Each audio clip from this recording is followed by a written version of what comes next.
In February, Calgary took its place among the world's big-time cities. You are looking live at a focal point of the Winter Olympic Games, McMahon Stadium, where tonight the Calgary Stampeders hope to take their place in the CFL's win column at the expense of the Hamilton Tiger Cats. The road to the Grey Cup continues on CBC Sports.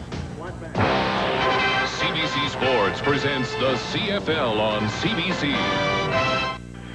Only months ago, the world watched as the Olympic flame was extinguished at McMahon Stadium. Tonight, the Calgary Stampeders are back home, hoping to light a flame of their own. Rick Warman takes over as starting quarterback from Rick Johnson. A Stampeder victory would see Warman throw the ball to Larry Willis and Emmanuel Tolbert. The Stampeders' two game-breaking threats. Larry Kuharich has made several changes in an effort to secure the Stampeders' first win. In contrast to Kuharich on the sidelines is Hamilton's Al Bruno.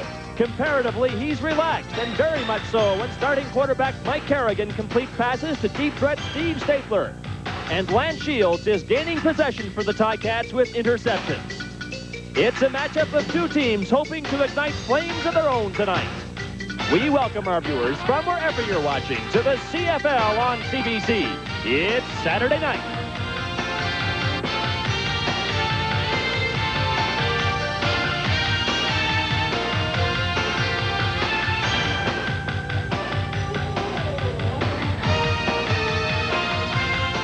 The CFL on CBC. Brought to you by Carling O'Keefe, brewers of Foster's Lager, the Golden Throat Charmer.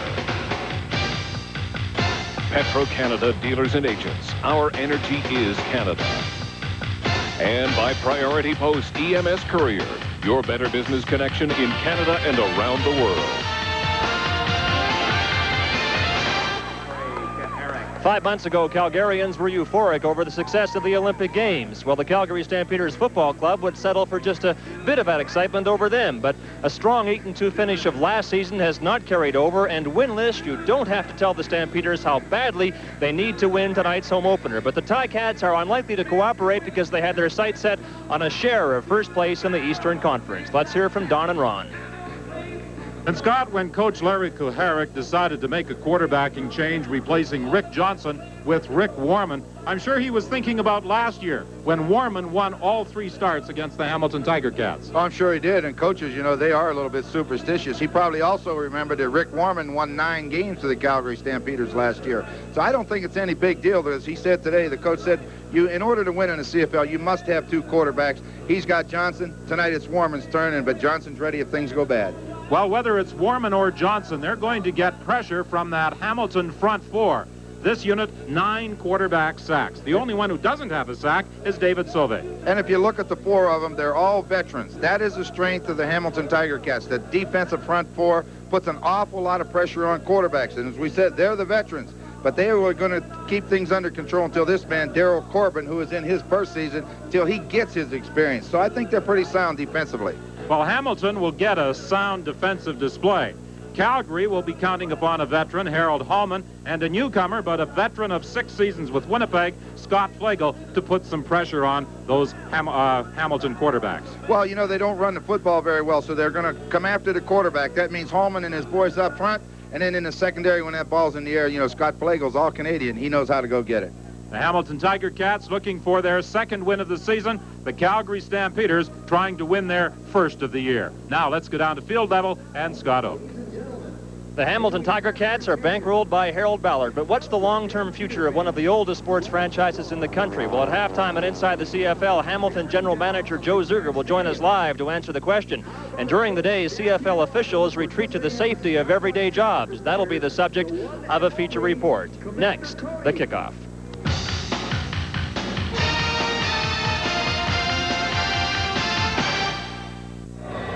The weather is better than what was originally forecast for the Calgary area this holiday weekend. There has been no rain today. It is a little cooler, however, than it was yesterday. 21 degrees is the temperature. The referee for tonight is Ken Lazaruk. He and the other members of the officiating staff are moving into position to get this game between Calgary and Hamilton underway. But before the game does begin, there will be a ceremonial kickoff, and this is the evening that the Olympic volunteers, those who contributed to the success of the 1988 Winter Olympic Games are being honored. And at center field, the president and general manager of the Calgary Stampeders, Normie Kwong, along with the commissioner of the Canadian Football League, Mr. Doug Mitchell, and representing Oko, President Mr. Bill Pratt, and Chairman Mr. Frank King. There you see Commissioner Doug Mitchell and Mr. Pratt, and the man who was the chairman of this very successful Olympic Games, Frank King, and the president and a former Calgary and Edmonton football star, Normie Kwong. The ceremonial kickoff performed by the game sponsor and Director of Customer Relations for Petro-Canada, Mr. Wolfgang Gregory. So the ceremonial kickoff here at McMahon Stadium, as I mentioned, the night that the Olympic volunteers are being honored. Al Bruno is more concerned with his Hamilton Tiger Cats getting their second win of the season, trying to keep pace with the Toronto Argonauts and break out of that deadlock with the Winnipeg Blue Bombers. The Bombers last night hammered by the Saskatchewan Roughriders, the lone unbeaten team in the Canadian Football League, at 3-0, and the only team still looking for its first win, well, I should say the only team in the West, the Ottawa Roughriders, are still winless in the East. Larry Kuharic's Calgary Stampeders losing their first two games on the road. This is their home opener, and J.T. Hay will be kicking off to get this game underway, and the ball is taken by Ford at the 31-yard line, and he immediately steps out of bounds. So that's where the Hamilton Tiger Cats will be scrimmaging after a 45-yard kickoff by J.T. Hay as Mike Kerrigan leads the offense onto the field. Well, Mike Kerrigan likes to throw the football, but I know Al Bruno wants them to run the ball tonight. So Mike's going to have to change his thinking a little bit because he wants it in the air a lot. Johnny Jones is going to get a workout tonight. They're going to put the ball in his hands at least 10 to 15 times. That means that they've got to move the football because their running game has really been pathetic when you really look at it. Pathetic is an understatement. 49 yards in 2 games for the ground game. And Jed Tommy is the ball carrier. He's up to the 35-yard line. Stopped there by Matt Finlay, the middle linebacker.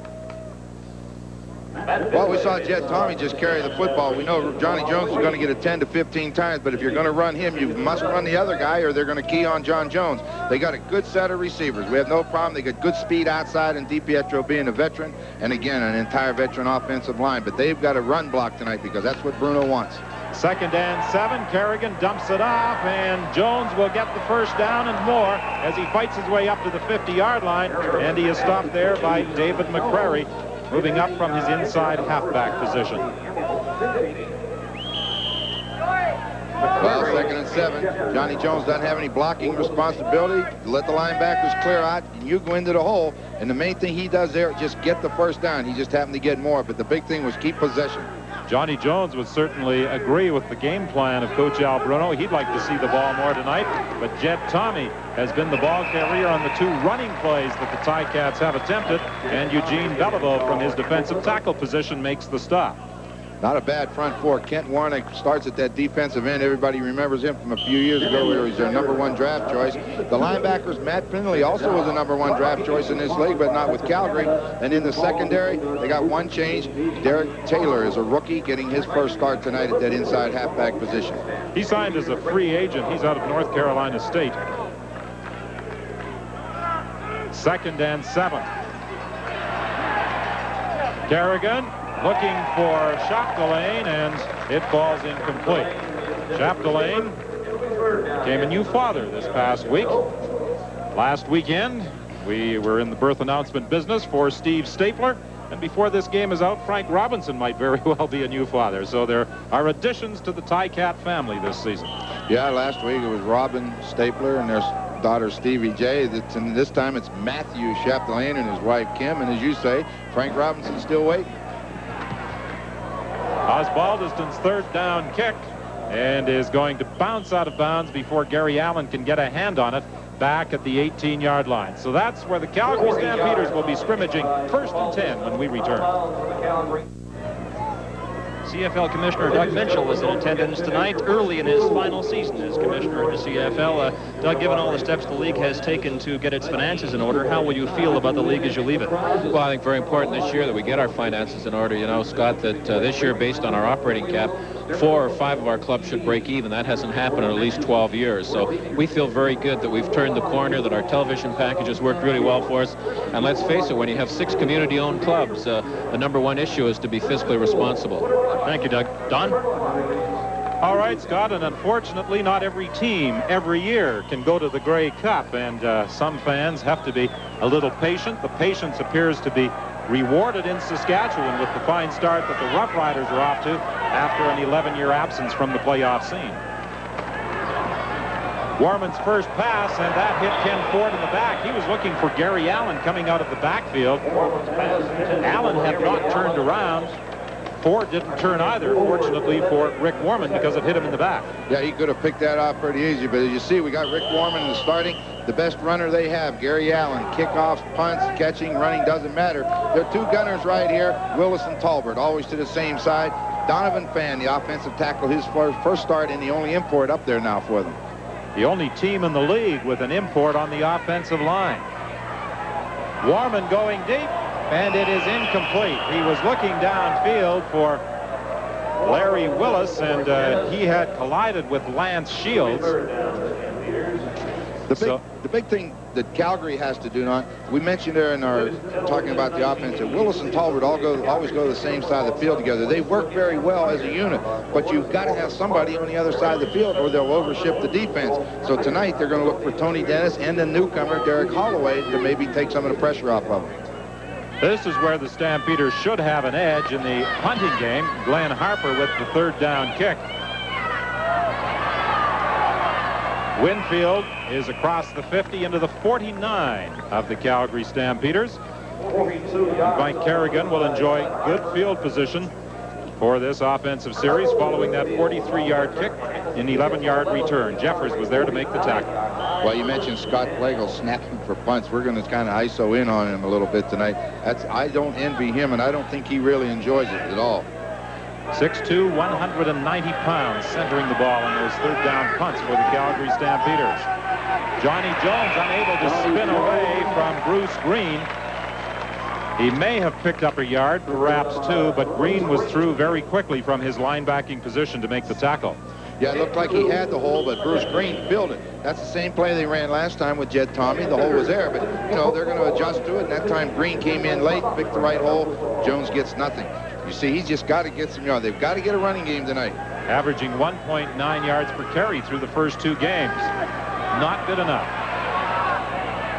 Winfield, the intended target, he was being covered by both Taylor and Hopkins, and the Hamilton Tiger Cats are forced to kick. 11:04 is the time remaining in this opening quarter.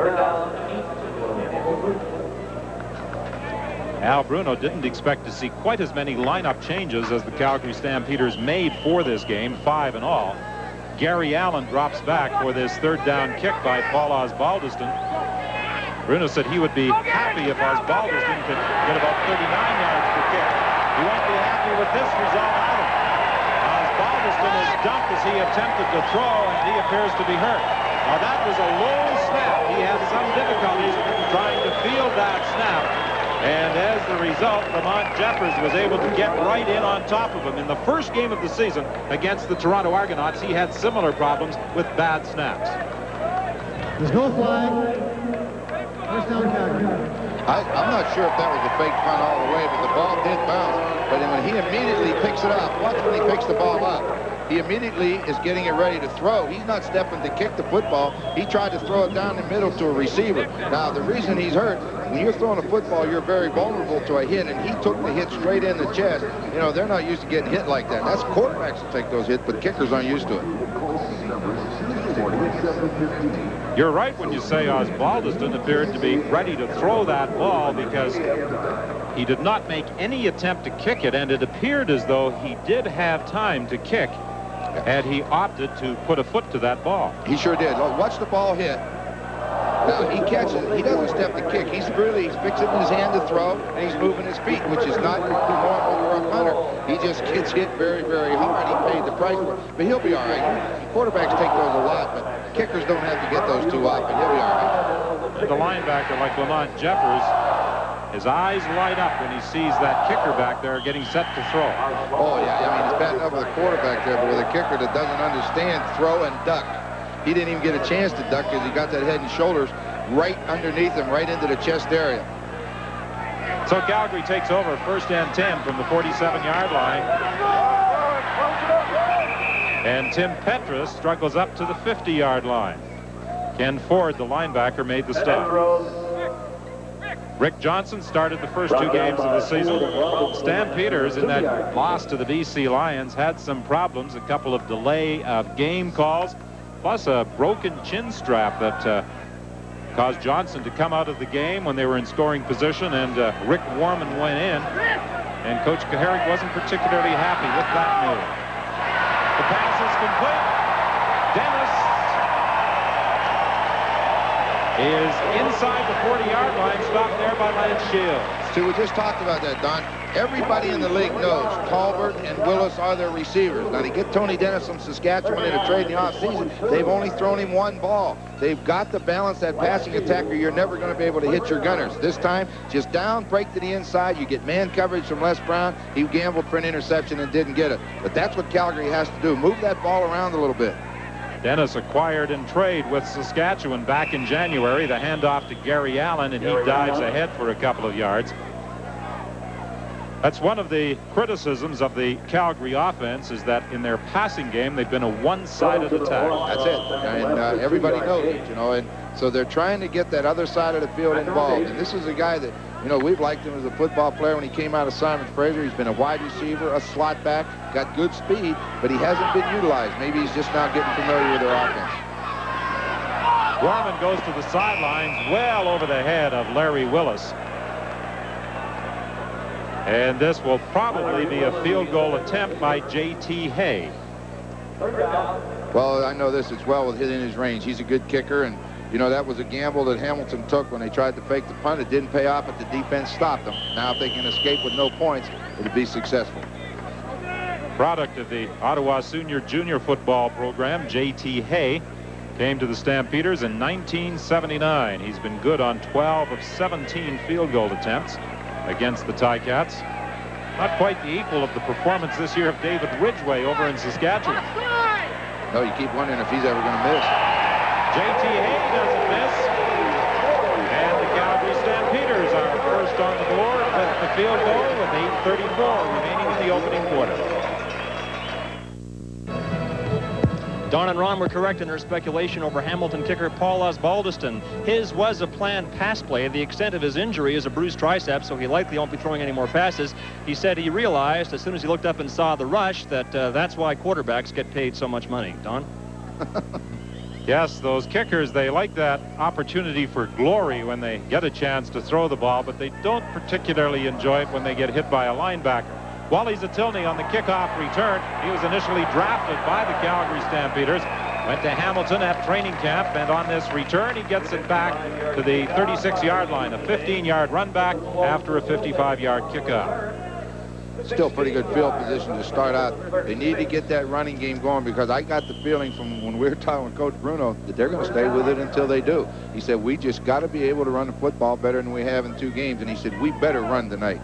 Well, one of the problems, if you don't establish a running game, those other clubs defensively will just pin their ears back and go after you. Incomplete. You know what, intended for Jacques Chapdelaine, I believe. Last week against Winnipeg, Mike Kerrigan throwing the football, the ball started to flutter. Tonight, both passes he's thrown, that ball has fluttered high and too far again. And I know Mike Kerrigan well enough, we've seen him play enough, that he has got a very strong arm, and that ball's usually on a line, and it's hard to understand why this is happening to him. Maybe we have to watch him, see his technique and where he's stepping or something. There's something wrong. And Coach Bruno said he wouldn't hesitate at all if Kerrigan was having similar problems tonight to insert Tom Porras in at that quarterbacking position. 2nd and 10. Good catch by Steve Stapler for a first down at the 51-yard line. Again, that ball was just a little high. Yeah, it was high. It was catchable this time. At least he didn't force Stapler to jump like he did last week in Winnipeg. And then Stapler jumped to catch the ball. That interception popped up. But let's take a look at Kerrigan. He plants his back foot, steps, throws it. That's not bad. Over top the linebacker. Come back and catch it. That's a good catch by Stapler. Good concentration. 1st and 10 from the 51-yard line. A 15-yard gain on the pass from Kerrigan to Stapler. This is Jones running inside. He takes a hit from McCrary, who came up quickly from his defensive halfback position.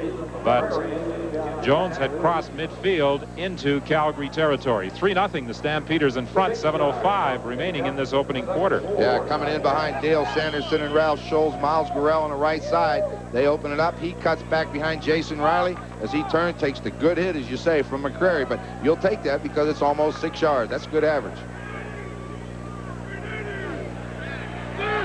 2nd down play. Kerrigan to put it in the air, and it's incomplete. Rocky DiPietro, the intended receiver. I believe even DiPietro catches that football, he's going to be 2 yards short of the 1st down. So they're fortunate it just was incomplete. But this has been a very severe problem for Hamilton this year also. It's their kicking game. But let's take a look on the reverse angle. DiPietro from the slot back position just angles to the sideline, try to hit him and get the 1st down. Rocky just drops the ball because that ball's catchable.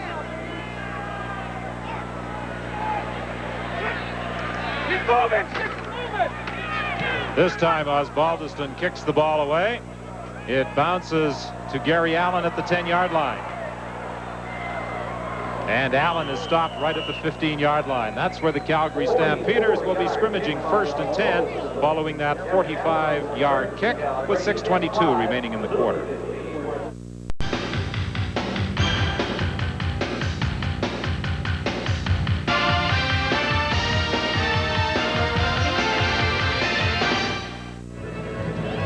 Graduates of the University of Calgary football program are playing in the Canadian Football League, including 7 here with the Calgary Stampeders. All 7, by the way, are natives of Calgary. That certainly speaks volumes for the job being done at the University of Calgary. They got a great program there. I think head coach Peter Cannellan has really upgraded that program. They've been in the Vanier Cup a few times. You know, he's putting some football players out, and when you get tradition started, you'll see more and more of the dinosaurs in the CFL. 1983 and 85, the Dinosaurs won the Vanier Cup, emblematic of collegiate supremacy. Good run by Gary Allen to get outside. Arnold Grievous came over to make the tackle.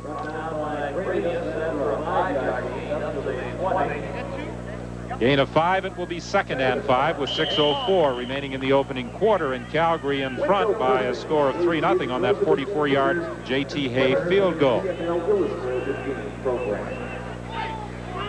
No team in the league has really been able to establish a solid ground game so far this season.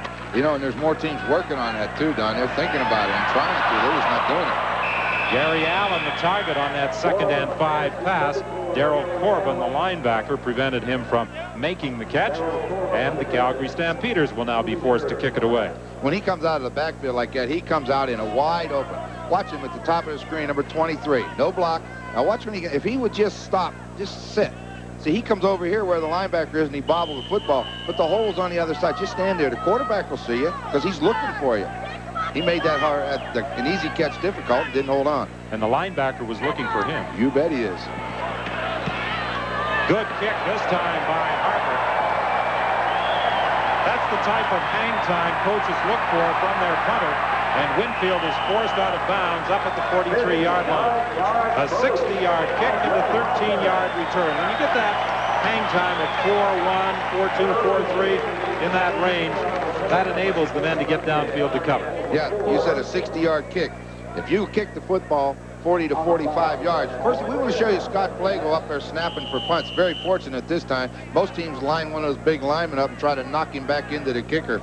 I tell you, I think that's a tough job. I know he was hollering at Poley tonight to get healthy. But, you know, if you can hang that ball 45 yards for 4.5 seconds, you'll get great coverage. 60 yards, it's more of a line drive. They'll run it back a little bit. Now, did that pass by Kerrigan take off when he was looking for Stapler? No, that's good defensive coverage by Chris Major, the cornerback on Stapler. You know, if the defensive back thinks about it, if he'll get an inside position on Stapler and pin him to the sidelines, because if he goes out of bounds, he can't come back in and catch the football anyway. He used that extra defender, didn't allow Stapler to get deep. He wanted him deep, but he couldn't throw it. He overthrew everybody. Well, Chris Major, defending on Stapler, had 2 games in the Stampeder uniform in 1987. He has intercepted 3 passes in this 1988 season. Kerrigan is going to run this one. He won't get a first down, however, as he is stopped at the 52-yard line by linebacker Matt Finlay. There is a penalty flag on the play. Finlay and Flagel on the stop. 28 Calgary, Spearing. First down, Hamilton. That call against the free safety, Scott Flagel, and as a result, Hamilton will get a first down. Well, this is a mistake. See, he's down. He comes in with the head. You cannot use the head as a weapon, and if you do, the referee will flag you. See, that's another mental mistake. You shouldn't do that. It ended up physical, but he should have thought about it. Instead of getting possession of the football, you give them a first down and a penalty, and if they can do the job, they'll put points on the board. Johnny Jones off tackle for a gain of about 6 yards before being stopped by the safety, Scott Flagel. How do you get that running game going on first down? You know, the other night we talked about the BC Lions and their 50-50 run-pass ratio on first down. If you can get a running game going, then on first down when you run a play-action fake, it holds the linebackers a lot better. Quick game. Yeah, when you have that 50-50 balance, there are no tendencies. No tendencies. You got to scout yourself as much as you scout the opponent, so you know what you're doing on first down. 2nd and 4. Kerrigan completes the pass for Winfield, and that will be another Hamilton first down. Ron Hopkins was there to make the tackle. Winfield just down the field, drive the Hopkins off, turn and slide and come back to the quarterback. Kerrigan throw it on the line. No fluttering in that ball. Those kinds will be caught. In 3 games last year, Calgary won 33-17, 34-33, and 42-36. These teams have put a lot of points on the board over the years. As a matter of fact, they established the CFL record for the highest scoring game on record, 103 points. October 17th, 1982, Calgary winning 55-48. The last team with the ball, and that one was going to win. That's right, and the last guy that had it, was a safety man named Darryl Moyer that intercepted a pass and jogged into the end zone to win that one. 2:52 remaining in the quarter. 2nd and 7. Kerrigan looking for DiPietro. Touchdown.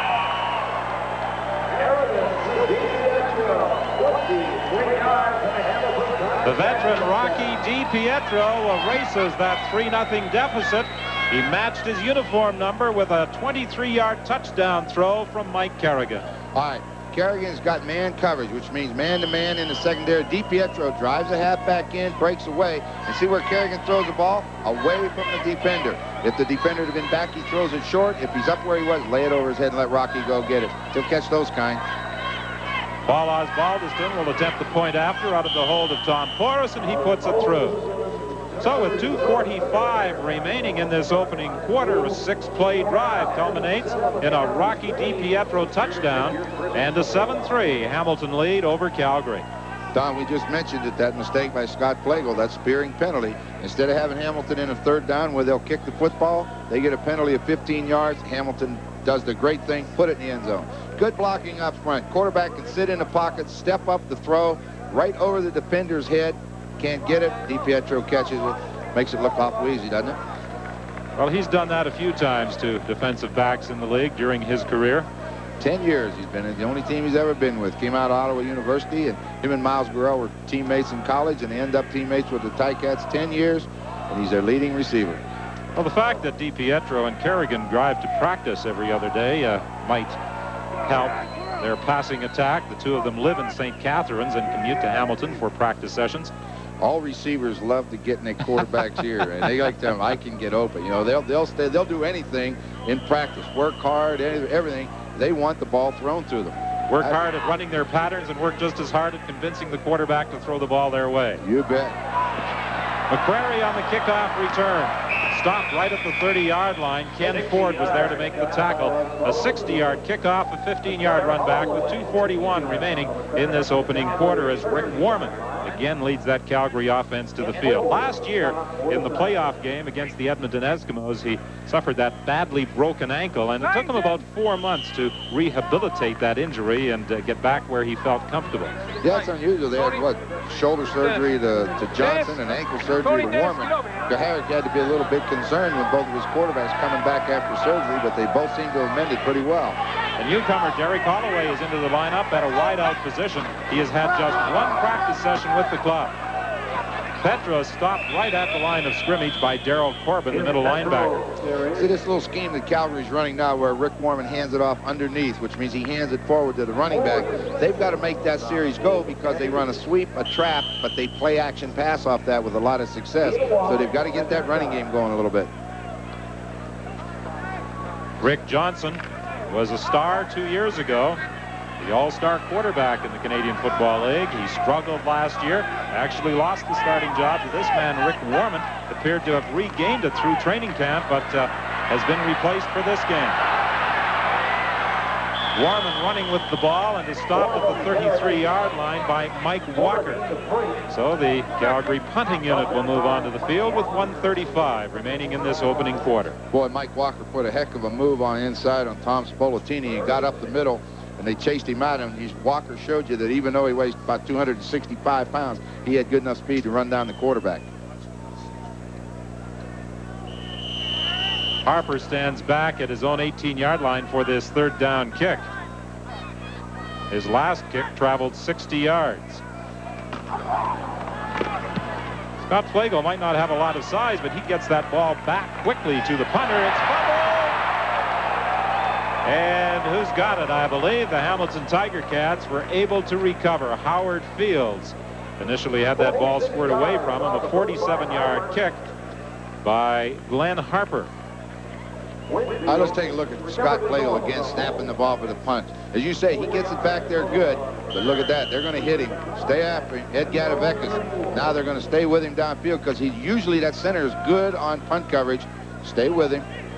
See, they kicked the ball 47 yards in time, 4 seconds. There would have been no return. In fact, they almost recovered the fumble. With the injury to Bob Coley, they had problems finding somebody to get that long snap back to the kicker, and they wound up with Scott Flagel doing the job.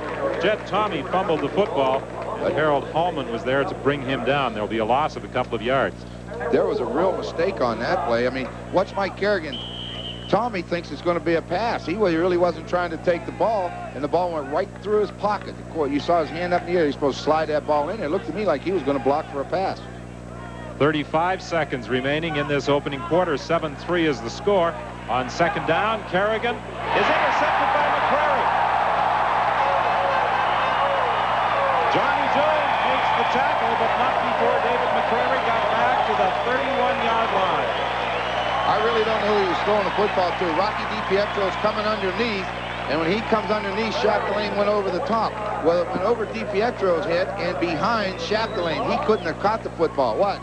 As the ball goes over, you'll see 23. It's too high, and it's behind Chapdelaine, right into McCrary's hands. He picks it off, and the Stampeders got great field position. A 30-yard return by McCrary.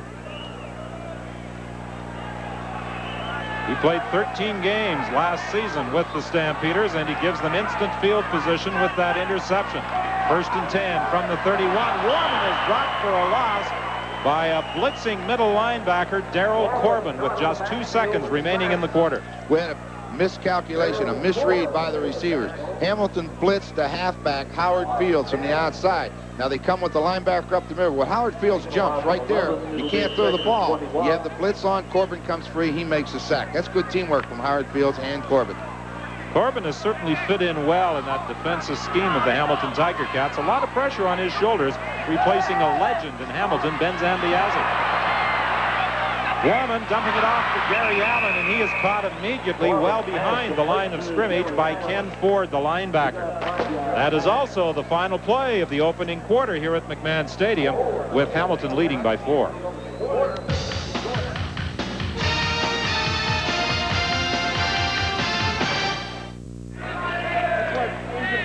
The second quarter just underway, and we open with a J.T. Hay field goal attempt, and it is wide.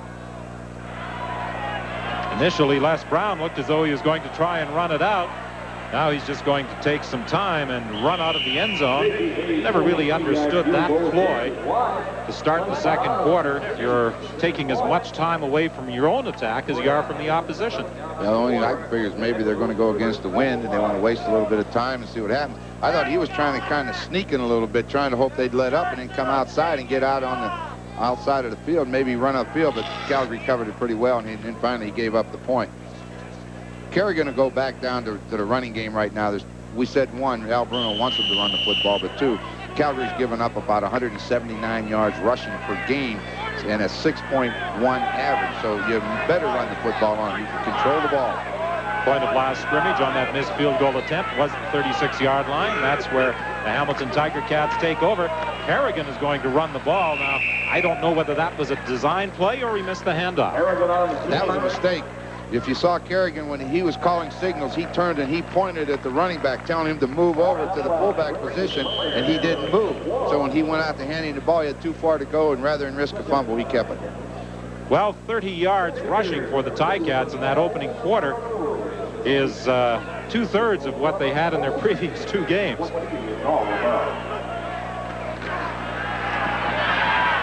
Kerrigan to Winfield. He's got a first down out to the 50-yard line. Yeah, on that previous play, you may have noticed as Kerrigan got up from the ground and came back, he was pointing at Jed Tommy. Yeah, he was telling him, you know, he turned while he was calling signals and was motioning him to get over where he could hand him the ball, and Jed didn't get there, so you're going to let him know because, like, Mike's not a runner. You know, he's not like a Dunnigan or, say, Warman. Mike's not, he doesn't run with the football. He throws it. First down from the 50-yard line. Hand off to Jones. Good hole. To the 45 of the Calgary Stampeders. Another first down. Well, that's a good job, Don. They start to the left side behind Dirks and Riley, but because the Stampeder defense goes hard there, he cuts back in behind center Dale Sanderson and Ralph Scholes and finds a big seam. Watch him. He'll start to his right. Now, bang, cuts back. You see the job done right there by number 56, Dale Sanderson, the center. That's a good job. Jones gets good yards. Back to the live action. 1st and 10. Dumped off by Kerrigan to Jones, and Jones is stopped right at the 40-yard line. Had Kerrigan opted to run himself that time, he may have had some room, but he thought, why not let Johnny Jones carry the football? That's what he's getting paid to do. Yeah, he runs with it a lot better, and he's used to the hits. Yeah, quarterbacks don't like those hits when they're running, especially when you're 6'4". 12:27 the time remaining in this first half. 2nd and 5, the play facing Mike Kerrigan.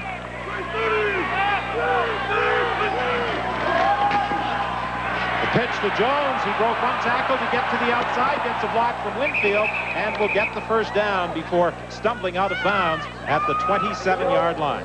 You know, normally, Don, when you see a running back run with the ball, he'll hit real hard, bang, that hole will open. This time, it looks like they stop it up. Jones has to almost come to a stop. Then all of a sudden it opens, and he just gets outside and outruns Derek Taylor, fumbles the football, but it goes out of bounds. But again, they've run the ball very well, 2 straight plays.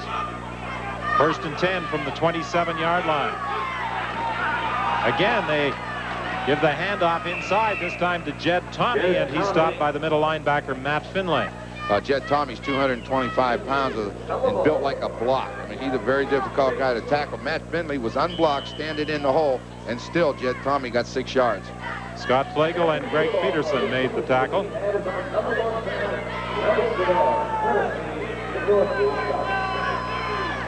2nd and 4. Kerrigan throwing into the end zone. Touchdown for Steve Stapler. Chris Major came up, got an inside-out position on Stapler, and made a mistake. He allowed Stapler inside, and he just ran straight down the field, and Kerrigan laid it out nice to him. Nothing to it. When you get behind that defender, run to the goal line, and Kerrigan laid it right in his hands. Well, Steve Stapler in the first game of the season had a 75-yard touchdown reception from Mike Kerrigan. Kerrigan just steps back. Quick drop, 3 steps. As we said, Stapler got inside a Major. Look how far behind him he is. You can't give a guy with Stapler's speed that much room. You're not going to catch him. The point after by Paul Osbaldiston. And with 11:12 remaining in the first half, it's now 14-4 Hamilton in front, and we'll return with the Tiger Cat kickoff after this. Quick 3-step drop. That's what Kerrigan likes. Get 3 steps, lay it out. As we said, we've talked about Stapler's speed and getting him involved in the football game, and he likes catching passes, and especially when they're touchdowns. Steve Stapler, one of the outstanding receivers in the Canadian Football League, and defensive backs hate to see that number 80 flashing past them, because if he gets a step on them, he's going to be very difficult to catch. He's one of those guys, a lot of guys are like that, but he's one of them that kind of runs on top of the ground. His feet never touch it.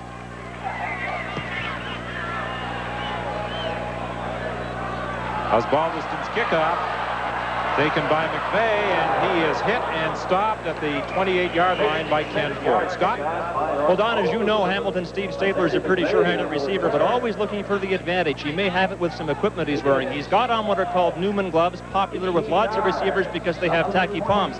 But he's also wearing what are called Newman sleeves that go from the wrist to the elbow. They're tacky on the inside of the arm, making for more adhesion when the ball is caught. All in an effort to get the extra edge, Don.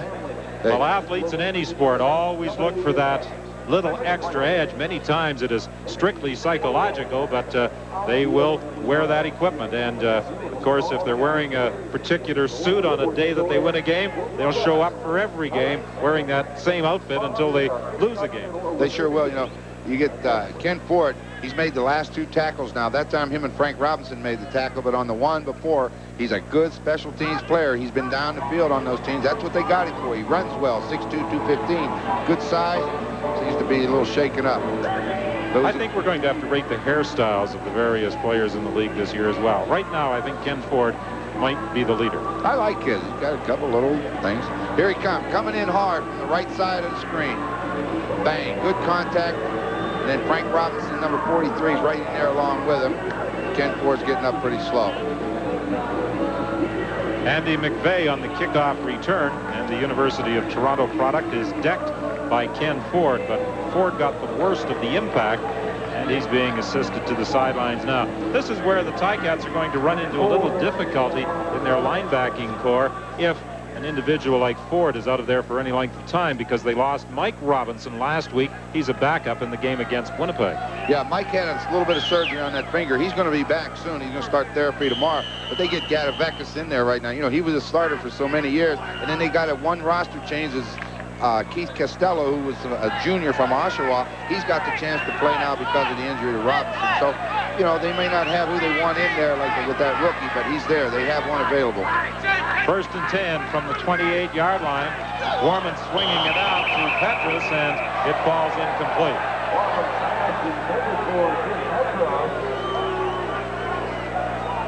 You know, you saw those gloves of Staplers. You know, as soon as I see a guy wearing gloves, and then he start talking about the sleeves that are tacky on the inside. You know, and a Stapler has good hands, but there's a lot of receivers' hands you question. They should get those sleeves so they can use their arms. Larry Kuharich can't be at all pleased with what he's seen from his offense so far in this football game. They are looking at 2nd and 10 from the 28-yard line. They trail 14-4. Gorman's sideline pass is taken out of bounds by Willis for a 1st down. And Gorman laid that one perfectly over the head of the defensive back, Lance Shields. Boy, he sure did. I thought Lance Shields had pretty good coverage on Willis, but he got to the sideline, concentrated, and gets him the 1st down. This guy, Willis, you know, the Hamilton coaches talking to them, they think he is an excellent receiver. They say he may be the toughest to cover one-on-one in the league. Goes by the nickname Slick, and you saw why when he made that catch. And this is Tim Petrus coming out of the backfield for a gain of 8 yards before being brought down by Frank Robinson. Well, a couple 1st downs, you get that offense in gear, and Harris will be a little happier. But you're right, he couldn't have been happy with the performance of that offense in the 1st quarter. Well, the word from the Hamilton bench is that Ken Ford, in that collision with McVeigh, got a helmet in the groin and is in considerable pain over in that Hamilton bench area. I would think he might be. 2nd and 2, and that draw play is stopped right at the line of scrimmage. As a matter of fact, they'll even lose yardage on it. Grover Covington was there to make sure that it wasn't going anywhere. He's the #2 man all time in the CFL in the sack department, coming into this game with 110.5 sacks. Boy, they pulled that left guard. They pulled Tom Spolatini to make a trap, and Mike Walker shot right in behind him, forced Allen to slow up, and when you do that, that guy, Grover Covington, will run right over top of you. But as you mentioned, the second leading sacker, and he's going to win it. I mean, he's going to go ahead of that. There's no doubt about it. Well, James Parker may have something to say about that. Penalty flag on this third down kick by Glenn Harper. Winfield on the return, doing some nice bobbing, weaving, and dancing out to the 36-yard line. I only say that, Don, because Parker's only operating at 75%, remember? He still looked pretty good the other night. 40 yards the length of the kick, 15 yards in the run back. We'll sort out the penalty when we return. In the first quarter, Al Bruno's team was able to sustain a drive that resulted in a touchdown pass from Kerrigan to Rocky DiPietro as the result of a penalty. Larry Kuharek is hoping the same thing will happen to his team. There was an offside call against Hamilton on that punt. And as a result, Marshall Toner is able to grab this first down pass for another first down. Well, quarterback's eyes light up when you see that style of defense. They take the linebackers and they come up and get out of their linebacker drops. Watch, underneath, you're going to see no linebackers. So when that receiver like Toner turns to the inside, there's no way that you can ask Grievous, #20, to stop that pattern. Quarterback loves that one. 19 yards for the University of Saskatchewan product. 1st and 10. Calgary at the 37-yard line to the sideline, intended for Emmanuel Tolbert. It's incomplete. I think you had a hand in Emmanuel Tolbert initially arriving in the Canadian Football League, didn't you? Oh, I didn't have a whole lot to do with that. I was coaching in Saskatchewan then when he got in, but he got in late in the year, and we didn't play him in the last 2 games. And they brought him in, signed him for next year, and he came back and he's been a pretty good football player ever since. E.T., as he is known, played with Saskatchewan, with Toronto, and then was traded to the Calgary Stampeders. 2nd and 10. Warman had to dump that off a little quicker than he really wanted to, and he overthrew Marshall Toner. He was getting big pressure on the outside from Ed Gadavekas. Yeah, but they came again. Howard Fields on that halfback blitz, and Corbin. A lot of people are in that backfield this time. Look at it. Here comes Frank Robinson. He eats up a block. Fields is free. There comes Corbin. Covington was just waiting around in case he'd still be standing after that hit. He'd get him. That's good defense. So J.T. Hay comes onto the field to attempt his 3rd field goal of the game. He was successful on his first, missed his second. It went for a single point, and this will be a 43-yard try. High snap. Johnson pulls it down, and the kick is wide. The ball is taken in the end zone by Les Brown, and again he is going to run around to use up some time before dropping to a knee, conceding the single point. I've often wondered it when a guy like Les is running around there killing time and doing all that dancing around. Those linemen would just like to go down and hit him anyways. I think they would. I think there are occasions when they may have such thoughts. J.T. Hay talking to Coach Larry Kuharek. The last 2 field goal attempts, both snaps have been high to the holder, Rick Johnson. Well, you see what the Hamilton Tiger Cats have done along the ground in tonight's ball game. 62 yards as compared to their average of 24.5 yards in their first 2 games against Toronto and Winnipeg. And Jed Tommy is getting just about as much work as Johnny Jones in tonight's ball game. They're splitting the duties equally between the 2 backs. Well, I think that's good. You know, I mean, most teams have 1 ball carrier and 1 blocker. And in this case, we expected Johnny Jones to run the ball and Jed Tommy to do the blocking. But when you get both of them going and you get 6 yards, hey, quarterback doesn't care who's gaining the yardage as long as it's being gained. 2nd and 4 from the 42 with 7:07 remaining in the first half. 14-5, the Ticats in front of the Stampeders. Jed Tommy again. He won't go anywhere. He is wrapped up right at the line of scrimmage by Harold Palmer. Billy Jackson, the linebacker, was also in on that stop. Well, we talked about him in the opening, Don. If you remember him, he's only 6 foot tall, but he's about 250, 260 pounds.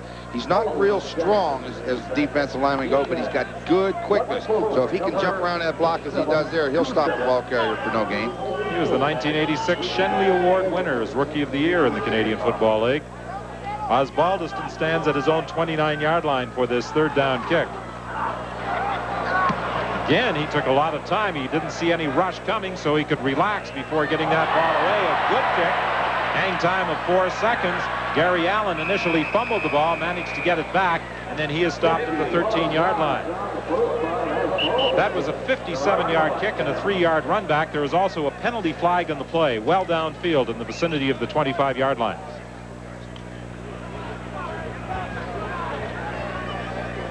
Substitution call against Calgary. It was 3rd down, Hamilton, so they may opt to take the penalty. They will retain the ball. Too many players. Calgary. 1st down, Hamilton. Well, Don, we saw the mistake by Calgary allow Hamilton to score a touchdown before, and maybe it's going to happen again. You know, again, they have possession of the football, and a penalty gives Hamilton a second chance. So that moves the ball up near the midfield line.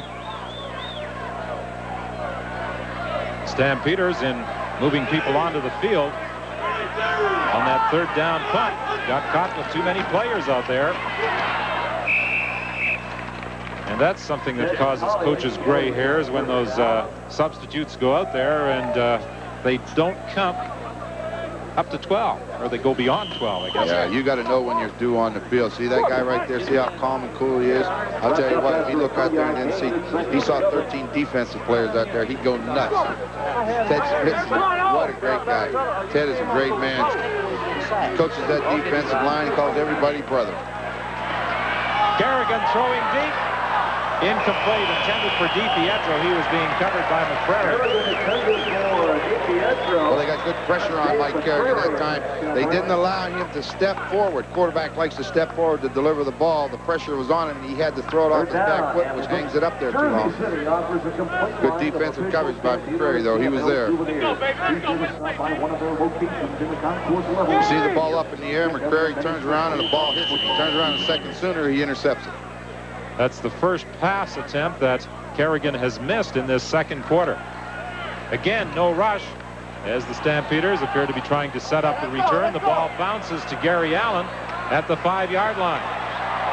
Good downfield tackle by Darrell Corbin, the linebacker, preventing Allen from going anywhere. 5:20 is the time remaining in the half. The Stamps are at their own 5. No one can deny that Harold Ballard's been a lifesaver for the Hamilton Tiger Cats, but what's the long-term future of that franchise? On Inside the CFL at halftime, Joe Zuger, Hamilton general manager, will join us live to shed some light on what could happen to his team. And players vent their frustrations on them in a way that makes them special, but you'll see in a feature report on Inside the CFL that CFL officials are regular, everyday working people like you and I. Don? Well, Joe Zuger will certainly be happy with what he's seen from his Hamilton Tiger Cats so far in this first half. Sideline pattern to the newcomer Holloway, and it's ruled incomplete. He didn't make the catch. We talked about Holloway having just 1 practice session with the Calgary Stampeders, and then he was added to the lineup. Of course, he was familiar with the offensive scheme. It's very similar here in Calgary to what Kuharich used when he was in the United States Football League with Oakland, and Holloway was one of his players. Yeah, he's going to come in to catch passes, so he's not going to block anybody anyway. So they got him in there. He knows routes. That's all he needs to know. 2nd and 10. They swing it out to Petrus, but he is going to be stopped well short of a 1st down. That's not a very good pass, Don. 2nd down and 8 yards to go, and you run a swing pass to the back to the short side of the field, and he catches it behind the line of scrimmage. He's not going to get 8 yards. Good defense by Hamilton. You know, on that particular series, Gary Allen hurting that ankle and going out. Andy McVeigh gets to play. I remember him at the University of Toronto 2 years ago when he was in the draft, and Calgary drafted him. I thought there were 2 excellent football players, running backs. Blake Marshall, who's in Edmonton, and McVeigh. McVeigh is a good football player. Glenn Harper this time punting from his own end zone. The ball bounces back towards the line of scrimmage. It's picked up by Winfield, and he is stopped immediately at the 32-yard line, but excellent field position for the Hamilton Tiger Cats. Scott talked about Joe Zuger joining him at halftime. We would also like to extend birthday greetings to Harold Ballard, today officially celebrating his 85th. He was unable to get out of hospital to attend the birthday party they had in his honor on Thursday night in Toronto. And guess who else? Leo Cahill, 60 years old today, our old buddy. Leo's not going to be happy at revealing his age. No, he's not. Kerrigan for Stapler, and Stapler actually got a hand in there to knock it away from Ron Hopkins, who was looking for an interception. See, Stapler knows how to play. That's his job. He said if he can't catch the football, he tries to make sure that the man covering or anybody else doesn't get it. He played defensive back, reached over his shoulder, and knocked it down. I can't believe Leo's 60. He said he isn't. I was just going by read in the book. He said the book's wrong. He said he'd be 60 as soon as he got back from Detroit. And he isn't going there.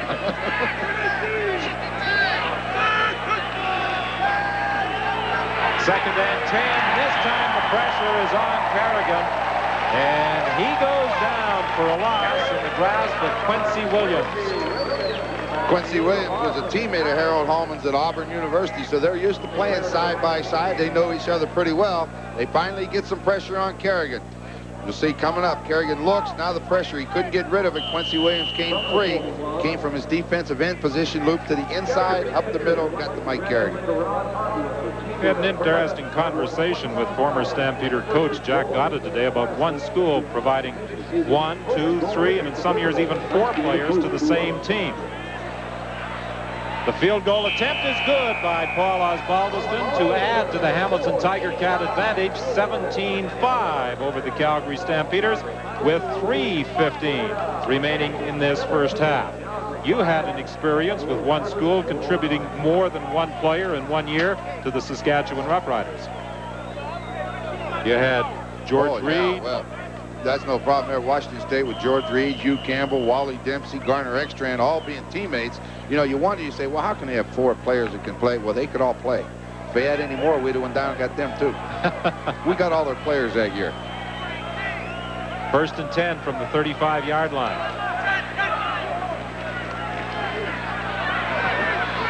Screen pass to Gary Allen. He got a good block from Smith. And will be very close to a first down.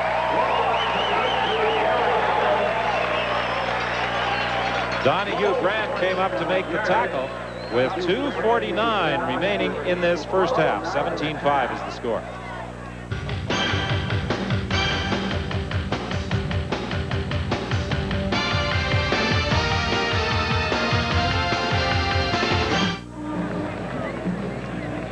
Well, this is the thing linebackers don't like. You'll watch this hit as Rob Smith decks Ken Ford the second time that he has been hit hard in the football game. Earlier, he went out in covering on a kickoff return. That time, he takes the blow from Rob Smith. That's a good job. Good job by the offense and the defense. The defense dropped back. They throw the screen in front. Then the defense reacted to surround the ball carrier. They made the tackle on Gary Allen, but he got some yardage. They were close to a first down. 2:37 remaining in the half. Pitch to Tim Petrus, and he'll get the first down up to the 50-yard line. I think this offense, Harrick's going to look very, very closely at the next 2 minutes and 30 seconds. And if this offense doesn't get rolling, we're liable to see Rick Johnson in the second half. They've moved a little bit, but nothing consistent. They haven't put it together, and he'd like to see 7 points before they go in at halftime.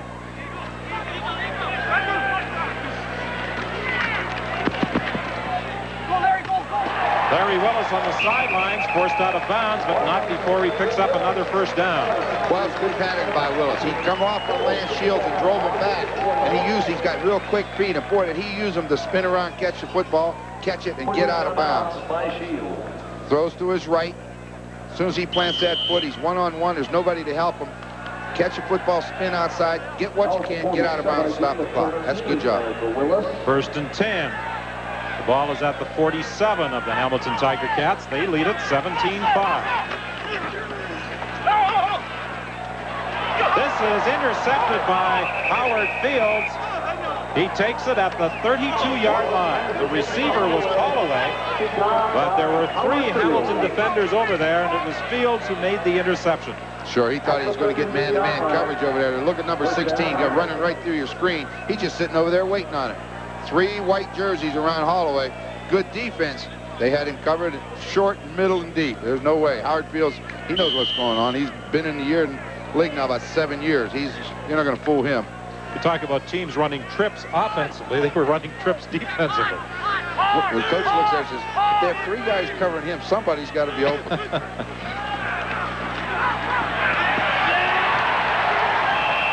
Is that going to be ruled a dead ball?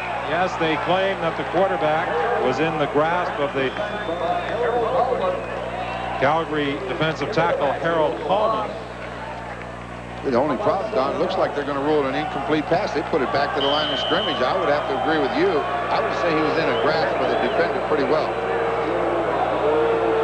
I think you could almost rule it a fumble if it isn't a dead ball where Kerrigan is stopped. But it goes back to the 32-yard line, and the pass up the middle for Jacques Chapdelaine will give the Hamilton Tiger Cats a first down. Matt Finley making the tackle. Throw it right in between. Derek Taylor had him on the outside, Matt Finley on the inside. Kerrigan threw it down low. Chapdelaine went down and got it. Makes the first down. So with 1:58, they have a lot of time to go down and put some more points on the board. Steve Stapler goes wide to the right. Kerrigan looks in that direction and decides to try and screen to Johnny Jones. It's incomplete. The ball apparently is still live. And Taylor is going to run it into the end zone for a touchdown. Well, I don't know. If Al Bruno, he should come all the way out into the middle on this call. If they don't bring this back as an incomplete pass, if I was Al Bruno, I'd come right out in the middle of the field because that definitely was thrown forward. It's an incomplete pass. He never caught the ball. Bruno is incensed. Larry Koharic is going to take what he just got, a gift. That has to be an incomplete pass. Put your hands up! That may be, if they're talking it over down here. Let's see. Incomplete pass. You bet. Absolutely. Absolutely. Koharic was trying to signal to his players, get your hands up in the air, indicate that it is a touchdown. That would have been a real gift, a real error on the part of the officials had they not ruled an incomplete pass. This is a screen pass. He throws it out. He never does catch a football. Ball's incomplete. They pick it up and run it in. But, boy, I'll tell you, Al Bruno was wasting no time getting out there. But you know what? Taylor's smart. The ball's on the field. Pick it up and run with it. Make the official make the call. Bruno was probably thinking that he's jinxed here at McMahon Stadium. A couple of years ago, he had that time clock problem late in the game that he felt cost him a victory. Stapler makes the catch for a first down at the 51-yard line. Laid out and got it, too. He ran just a stop pattern out there on Chris Majors. Kerrigan threw it to the outside. Stapler just dove out there and grabbed it. I'll tell you, with the success Stapler is having, there might be more than one receiver wearing those arm pads in future games. It helps to have a little bit of ability to go with it. And look at this. Just dives out, lay out, pull it in, first down. You can make a living throwing to a guy like Stapler. First and 10 from the 51-yard line. Winfield, first down with 1:17 remaining. Chris Major made the tackle. Yeah, Winfield just, he just wanted to show you, I can do that too. So Kerrigan switches the formation, puts Winfield to that side of the field, comes back with the same play and another completion. And he doesn't wear gloves. No gloves. See, right now we got a heck of a, what are we going to do? We're going to wear gloves or are we not going to wear gloves? First and 10, the ball is at the 36-yard line. Hand off to Johnny Jones. He won't go anywhere. Matt Finley was right up there from that middle linebacker position. The middle linebacker's job on a drop back pass, if he does not cover man, we'll say it's a normal play. He does not leave his position till the quarterback passes up the running back. In that case, they hand it off. He comes in and makes the hit. Good job. Well, Larry Koharic might very well make some changes at halftime, and one of them could be a switch in quarterbacks from Rick Warman to Rick Johnson. But right now he's more concerned with how his defensive unit is playing. They're trying to stop the Ticats, and they can do it with this interception by Chris Major, his 4th of the year. Well, Mike Kerrigan looks at a safety blitz coming from the safety man, Greg Peterson, who's in the football game and plays with Scott Playwood. Came on a safety blitz. Mike saw it, decided to get rid of the football in a hurry. And when Winfield broke to the inside, the ball goes to the outside. Watch it. Throws it off his back foot, not stepping forward. We said it gets up in the air. Winfield went in. It went over his head. Major's there to pick it off. You talked about Peterson being in there at the safety position instead of Scott Flagel. Peterson has been in there most of this first half replacing Scott Flagel, and you wonder what's going on defensively with the Stampeders because Flagel was an all-star last year. Warman trying to dump it off to Tim Petras. He was under pressure. It goes as an incomplete pass with 33 seconds remaining in the half. Well, Don, we hear the rumors, too, like everybody else. One of the rumors we heard in Calgary today that they haven't been happy with the play of Scott Flagel. We found it hard to believe because of Scott Flagel. We've seen him perform so well for Winnipeg, being maybe rated as the best safety in the league and all-Canadian. We found it hard to believe, but I'll tell you, he has sat most of this first half. And Rick Johnson isn't happy with sitting in the first half here. And it could be that, as we mentioned earlier, he will be coming in the second half. Grover Covington is the injured Hamilton Tiger Cat. Yeah, Rick Johnson standing over there. You know, he wants to be an actor. He's learning his role. He's going to play quarterback in the second half. Well, Rick Johnson did some acting during the winter months in both Calgary and Edmonton. He was in a play called The Nerd, and the first thing he said, and I wasn't the nerd. Larry Willis, the receiver on the sidelines, being covered by Howard Fields. Well, they're still going to have to punt the football with 28 seconds left. I look for Hamilton to call timeout. Well, they don't have to. Incomplete pass. It won't start till the snap anyway, so they're going to be able to do it later. They may end up with some points yet out of this first half. Johnson 2 years ago had a sensational season. He was the all-star quarterback. Last year he had difficulties with that shoulder. Well, the thing with quarterbacks is that Rick Johnson had the great 86 season. 87 was a bust. He was inconsistent. He didn't play well. Then he got injured. Warman does all the playing. So when he comes back to camp this year, he's got to prove all over that he can play. And that sometimes takes time. Excellent kick by Glenn Harper. Penalty flag on the play as Winfield goes down at the 47-yard line. Tackled by Frank Robinson. 50-yard kick and an 11-yard return. Make that Watson tackler. You know, just a little further ahead with Johnson, you know, you talk about quarterbacks have a lot of confidence and so on. Holding, Hamilton, number 64, first down. You know, you think they have a lot of confidence, but they're just like anybody else. They always have those little doubts and little insecurities that they have to face. And you come back in after missing a whole year, you have to prove it not only to the rest of the league, but you must prove it to yourself that you can still do again what you did a couple years ago. 18 seconds remaining in the half. First and 10. The ball is at the 36-yard line.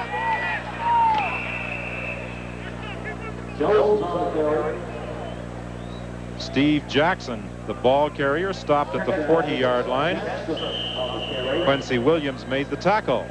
13 seconds down to about 10. Somebody called a timeout. I was thinking on second down and 9 seconds left in his half. I'd like to see Kerrigan drop back and send Winfield and Stapler each down the sideline, pick one and let it go, because he can throw it. Calgary Stampeders have called the timeout. Matt Finlay came over to confer with one of the assistant coaches as Larry Kaharick looks on. He's without one of his assistant coaches for this game. Fred Bolitnikov today was inducted into the Hall of Fame in Canton, Ohio, and was unable to get back in time for tonight's game. Next Saturday, the BC Lions will be at Winnipeg Stadium to take on the Blue Bombers. You'll see that game on the full CBC television network. Both teams coming off losses in their most recent outings. BC losing to Toronto on Thursday night. Winnipeg suffering a loss in Saskatchewan last night. That play consumed 5 seconds. 4 seconds. Earl Winfield, you know, they're not going to kick it. Earl Winfield is over talking to Coach Bruno. Let's see what he does on this last play of the half. See if he does take a shot, just throw it down the field. Of course, on the running play, the clock starts as the referee blows the whistle. And, of course, the scoreboard now shows a whole bunch of zeros. And this third-on-one play, and it looks as though Kerrigan is simply going to drop to one knee rather than take your suggestion and try and go deep. Yes. So the Hamilton Tiger Cats go to the dressing room, leading by a margin of 17-5. Stay tuned for our halftime show.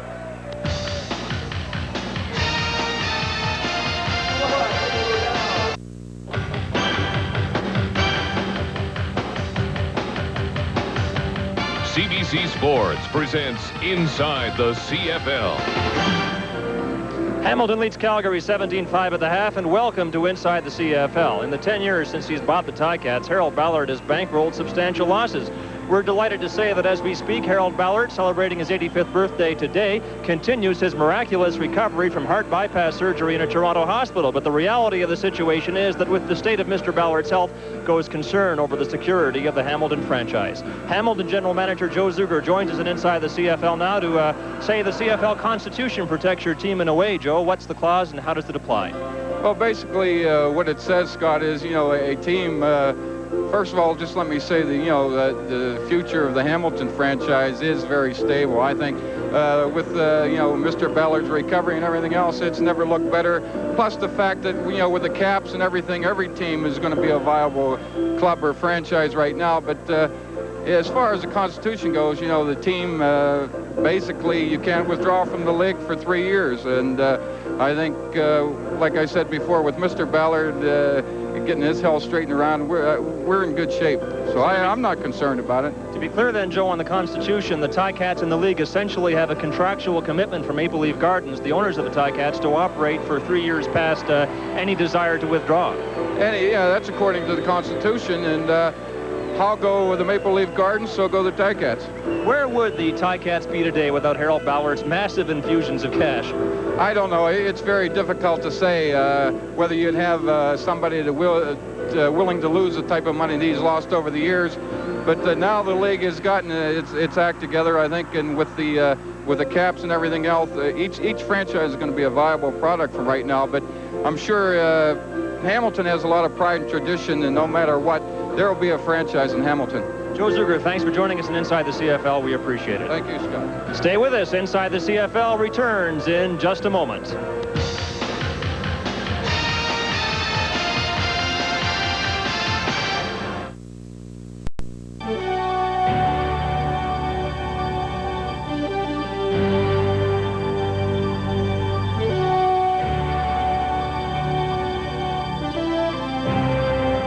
Decades of memories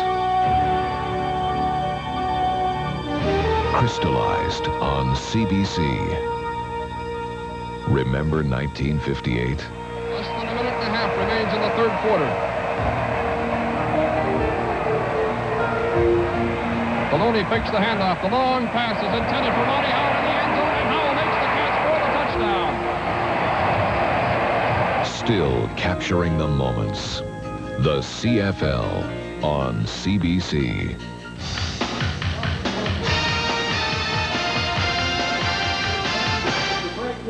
Inside the CFL continues with a message. Mothers, do not let your daughters grow up to be CFL officials. The fans don't appreciate you, and 50% of players and coaches always think you're wrong. But teacher, broker, fire chief, well, those jobs are different stories. This is a CFL official. Like Superman, he works briefly in the spotlight and then returns to his regular everyday job. Like Clark Kent's, the job is not as hectic as the one in which he keeps order, where disorder could quickly prevail. Referee Jake Ireland's everyday job is in Welland, Ontario with Stelco Steel. Our job in production planning is basically to schedule each of the operations within the plant here. Our primary jobs are ensuring that raw materials are here to produce our product, ensuring that the products are shipped to our customers on time. This is line judge Dave Hutton. When he's not throwing flags, he's throwing words of wisdom to students in a classroom. Style of learning or the style of teaching that is best suited for this particular child. And once you determine what works and what doesn't work. I'm employed by the Board of Education for the City of Hamilton. I work as a consultant in the Special Education Department. My job primarily is to assist special education teachers and administrators in schools in helping meet the needs of kids who have problems with learning.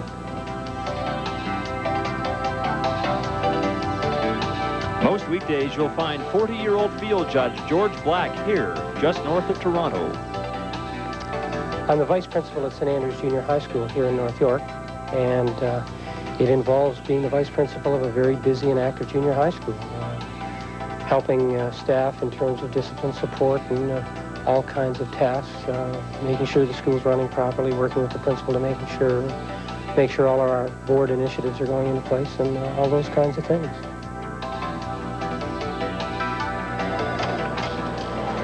morning, Ford does insurance.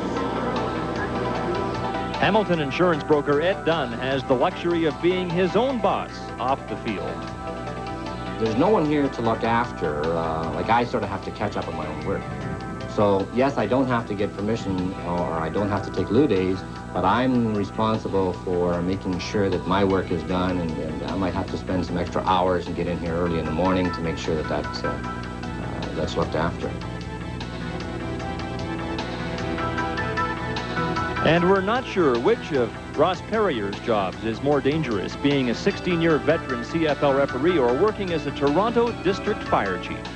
No, I enjoyed it as a rookie, and then you get into kind of a still period, and then I became a captain in '78. You're going to have to hold it. There's an alarm coming in. No problem. I may have to go. And 15 seconds later, he was gone. Their time in the spotlight is appreciated by few, certainly not hailed as heroes, as is Superman when he restores order. But like Clark Kent, their jobs provide a welcome respite from the hazards of ensuring the rules are not broken. It's a serious job, but it has some comic relief, and I cite the case of referee Jake Ireland, who in a chippy game between Winnipeg and Toronto last year tried to restore order by telling the players to stop carping at each other and complain only to him, whereupon Winnipeg's Mark Seal complained to Ireland about losing money on the stock market. Now let's go to Ron and Don for some first half analysis. I've lost money on the stock market too, Scott. Who can I complain to? I think Larry Kuharek may have done some complaining in that first half dressing room about the way his offense was working during the opening 30 minutes. Yeah, they don't look like the football team that Larry Kuharek said they were. You know, they don't have a whole lot of fire. I think you get a lot of credit to the Hamilton Football Club, though. Their defense is playing well. Kerrigan's come up with a couple big plays. The first touchdown being a 23-yard pass to Rocky DiPietro. Very sure-handed receiver for the past 10 years. He gets a step on McCreary, gets behind him. Kerrigan lays it in perfectly. Easy touchdown. No problem with that one. Then in the second quarter, he just goes to his favorite receiver. 3-step drop. 1, 2, 3. Plant the foot, let it go. Stapler gets inside. You're not going to catch him if he gets behind you. Easy 6. Well, the Calgary Stampeders on occasion moved the ball reasonably well. However, they were not able to cross the Hamilton goal line. Hopefully for the Stampeders, things will improve in the second half. Scott? All right, Don, in 1 week tonight, the CFL on CBC returns. We'll be in Winnipeg for a matchup of the Bombers and the BC Lions. Our telecast starts at 8 Eastern, 7 local time, and the blackout is in effect. In the meantime, the Calgary Stampeders and Hamilton Tiger Cats will play another 30 minutes of football when the CFL on CBC returns in a moment.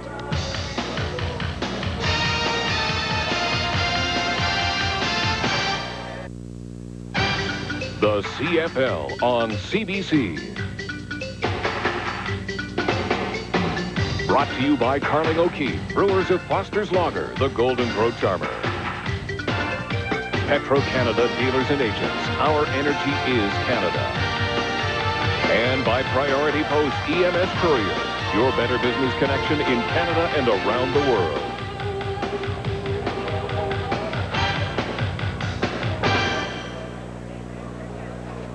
Well, the Hamilton Tiger Cats have a decided edge in terms of total offense, as one might expect, with the Ticats leading 17-5, 218 yards to 99 yards. This is an interesting statistic. The Ticats looking for balance between their passing and running game, something they didn't have in their first two outings. They have certainly got it tonight, while the Stampeders have relied mainly on the pass. Mike Kerrigan throwing the ball much more frequently in the first two starts against Toronto, the win, and Winnipeg, a loss. Rick Johnson was the starter for the first two games. We thought he might get to see some action in this second half, but he still is wearing the baseball cap, an indication that Rick Warman will continue as quarterback. Holloway on the kickoff return is out to the 34-yard line. That was a run back of 19 after a 60-yard kickoff, and Ken Ford was there to make the tackle. Well, Don, we wouldn't do a very good job as coaches. I mean, we had Johnson in the ball game, and here's Warman back out there. But 99 yards offense in the first half, I would have had to think real serious about getting Rick Johnson back in there. But, hey, if you decided to go with him, then let's see what he can do. You know, you can take him out any time, but they got to get some offense. We're not going to discuss your coaching record tonight. No, let's don't do that. First and 10 from the 34-yard line. Larry Willis makes the catch. At one time, I think he had a first down. Trying to get additional yardage, he lost. Back to the 39. Well, one thing I saw in the first play of the second half, Rick Warman rolled away from the pressure. He's been getting pressure inside. You see Grover Covington trying to get out to contain. He's being double teamed by Fan and also Petros. He doesn't get any penetration. And I think Willis should go a little deeper because the pattern was a little short. He come back so far because of the sprint out. 2nd and 5. Willis on the sidelines. I don't think he's got the first down. I think he went out of bounds at the 43-yard line. He had to get to the 44. This is a big gamble, but I think you have to take it. They need something to get them going, Don. Wrong again. They're going to send in the punting unit. See, I look across the field at the yard marker, and it says 1 yard. I think, they've been struggling offensively. They need something to get them going. This could have been it. If they're 1 yard short, they're going to give up the football. Harper stands back at the 27-yard line.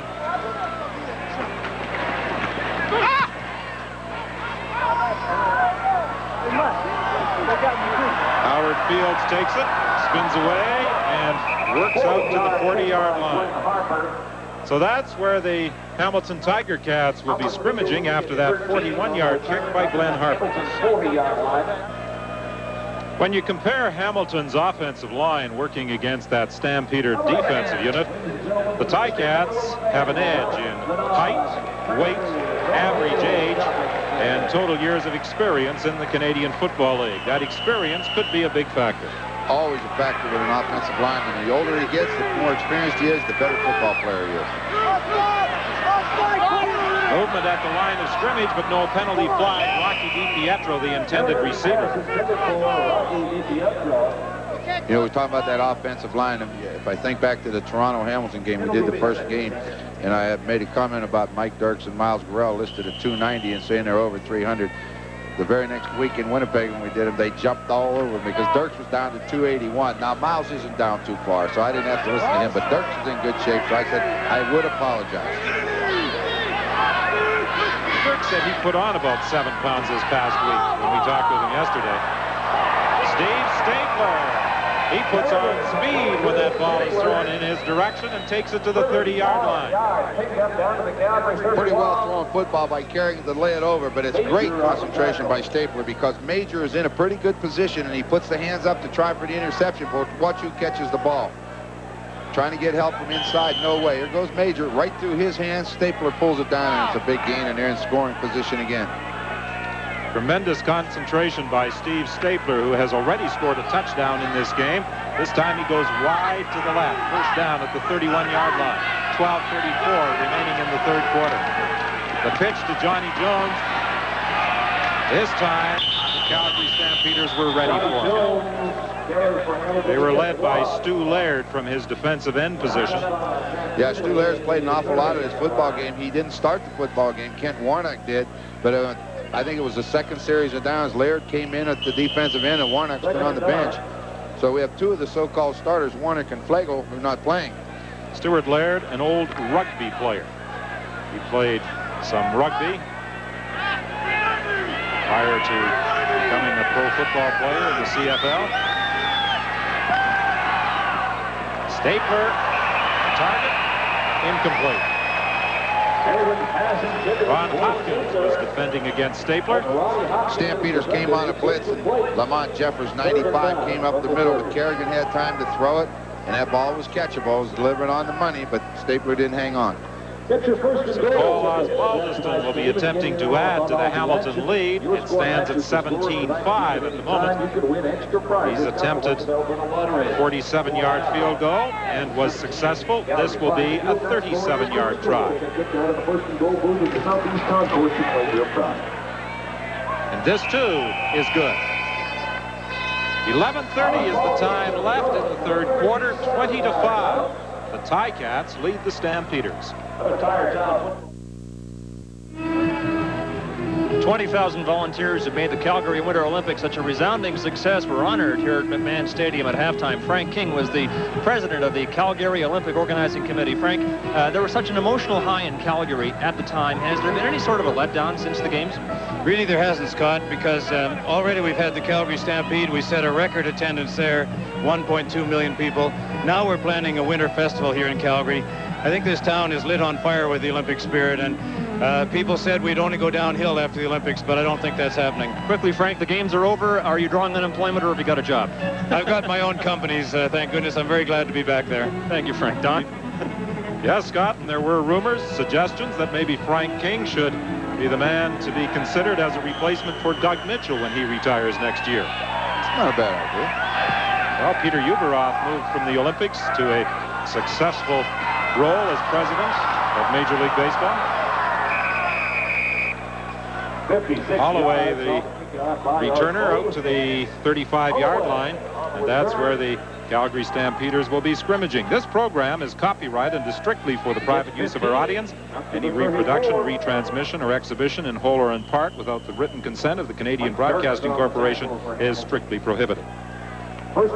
Rick Johnson remains on the sidelines watching as Rick Warman directs the attack of the Calgary Stampeders, attack that produced just 100 yards of offense in the first half.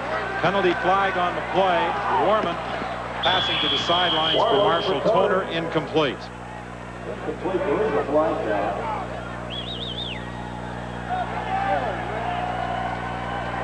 The offside call against the Hamilton Tiger Cats. It will be 1st and 5. Well, you know, again, we said in our opening, the Hamilton Tiger Cats don't have to blitz a lot. That time they came with that same 4-man rush. When they have blitzed tonight, they've brought a halfback, and they've had success. So their 4 men are getting the job done. They're able to keep the other 8 back in the secondary. 1st and 5 from the 39-yard line. Fake inside. Pass intended for Toner, incomplete. You know, the fans are beginning to get on Rick Warman. You know, you can hear him, and you know, you really can't blame him, but that Hamilton Tiger Cat defense has done a good job. But, you know, we talk about play-action fakes. That time, Rick Warman went back, and he faked the draw to Gary Allen. And as soon as he faked that draw, Darryl Corbin come running up like he should, and that opened the middle for Toner, and we just didn't see him catch the ball. It was thrown low. 10:34 remaining in the quarter. 2nd and 5 from the 39. Warman trying to dump it off to Petrus, incomplete.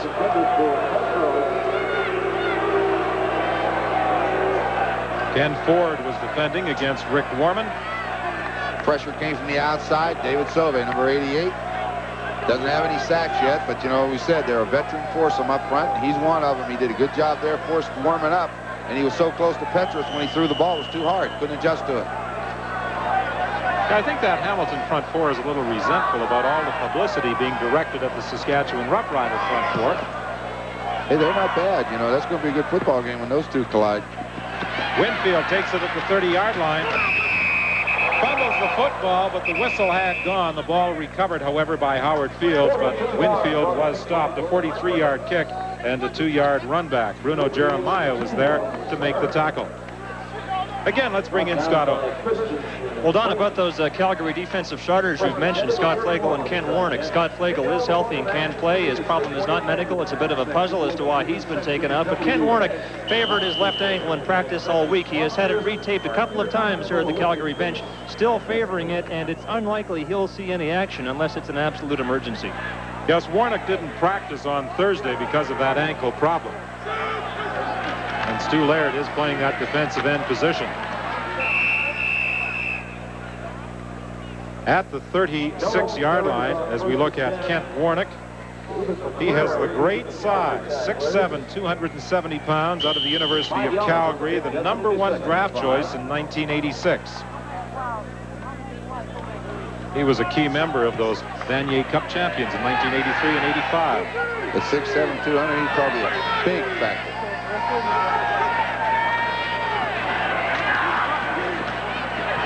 Coming out of the backfield, Jed Tommy will be stopped short of the first down by Lamont Jeffers.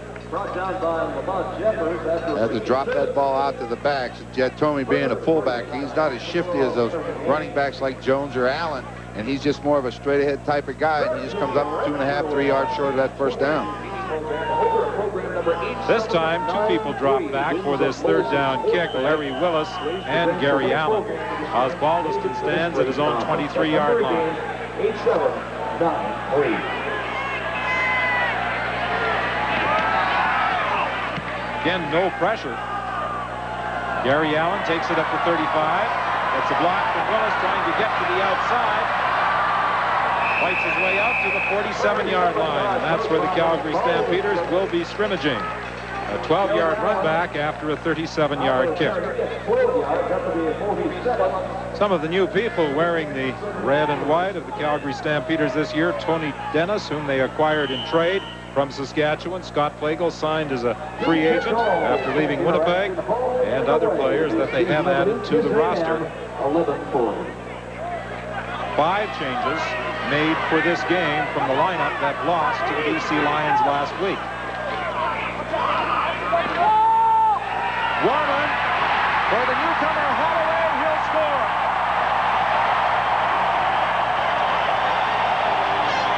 And just that quickly, the Stampeders are back in the ballgame. Not a bad move.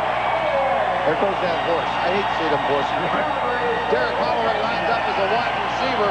Marshall Toner's usually in the slot. They went in motion before the snap and exchange places. That puts Holloway on the rookie. Instead of running on left ground, he gets on Arnold Grievous. He comes in motion, gets a running start, gets downfield inside. Hamilton's safety man went away. You don't see Donahue Grant anywhere in the picture because he went to his left, and that gives one-on-one coverage to Holloway, and there was no contest. Derek Holloway, just 1 practice session with the Stampeders before being added to the lineup for this game. He only arrived in town Wednesday night, practiced on Thursday. Point after by J.T. Hay, and he continues his string of successive converts. He holds the league record. That is his 347 consecutive converts. Well, said they needed a big play to get him started. That's about as big a play as you can get. Maybe that'll light a fire on him, and Hamilton's going to have to come back and get the momentum back. There are probably a lot of fans in Calgary really wondering who Derek Holloway is. Out of the University of Arkansas, he played for Larry Kaharick at Oakland. He had previous experience in the USFL with Michigan, was in the NFL with Washington and Tampa Bay. He has a rather incredible record. Holloway has scored a touchdown for every 5.4 catches he has made in professional football. Well, he just lowered it. He's going to be down around 5 now because he hasn't caught 5 passes tonight, but he's got a touchdown. Well, you talk about 4.4 speed, and, you know, that's moving. That's fast in any league. And we saw a little bit of an example there. He just went right by number 20, and when he got in the clear, there was no contest. Wally Zatelny takes the kickoff from the 26-yard line. All of a sudden, things opened up for him down the sidelines, and he has bounced out of bounds at the 54-yard line. And getting the worst of all of that were players who were standing at that Calgary Stampeder bench. Well, you sure do. Get away from there when those guys are throwing bodies around. Zatelny's probably enjoying that. You know, he was here in training camp with them, and you like to do well when you come back to see your former mates. A 29-yard run back after a 49-yard kick. Now watch the spectators at that Calgary bench. They get him. Good tackle by McCreary. He gets that shoulder into him, drove him out of bounds. Then you see bodies fly all over the place. Almost a domino effect. 1st and 10. The ball is at the 54. Carrigan to the sideline. Winfield steps out of bounds. Very close to the first down at the 45.5 of the Calgary Stampeders. Almost looks like they've decided that they were going to go after Chris Major tonight. I mean, it doesn't matter whether it's Stapler or Winfield. They are working the right side, the outside of that football field, and it's Chris Major's area. Major came into the game with 3 interceptions. He has another tonight. He leads the league with 4. But sometimes those interception totals can be a little misleading. They usually indicate the teams are throwing in your area. Jeb Tommy, the ball carrier, he picks up a couple of yards. I always like the story you tell about Ray Odoms, one of the best defensive backs that ever played in the CFL. And perhaps you can tell our viewers about the conversation you and Odoms always had whenever you played against him. Well, we were really good friends and teammates, you know, and I used to ask him how you play the corner, because you say I thought he's one of the best. When we lost him to Calgary and I'd be going on the field, he'd say, "Hey, Ronnie, am I going to get any work tonight?" I'd say, "No, I'm not throwing the ball over it, because we get it." Carrigan for DiPietro, another Hamilton first down. A tackle made by Greg Peterson. Yeah, they got Peterson in at the halfback position, and they brought Flegel back in at safety now. So that means they must have removed somebody. Derek Taylor probably. I don't see him. But they go after Peterson. Peterson is a pretty good football player. Came up here. He's a Calgary boy. Went to Brigham Young University. Played on the corner. And then he comes inside last year and plays halfback and free safety. And that seems to be where he is this year.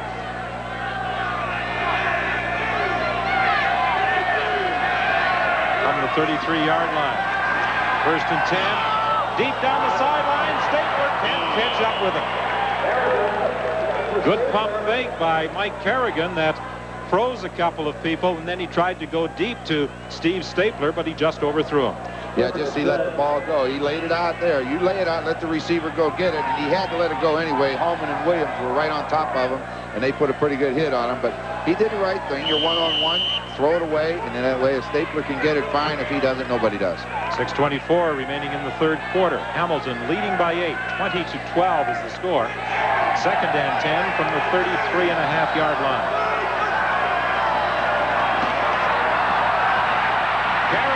Trying to dump it off to the sidelines. He finds Winfield, and he'll have a gain of about 7 yards.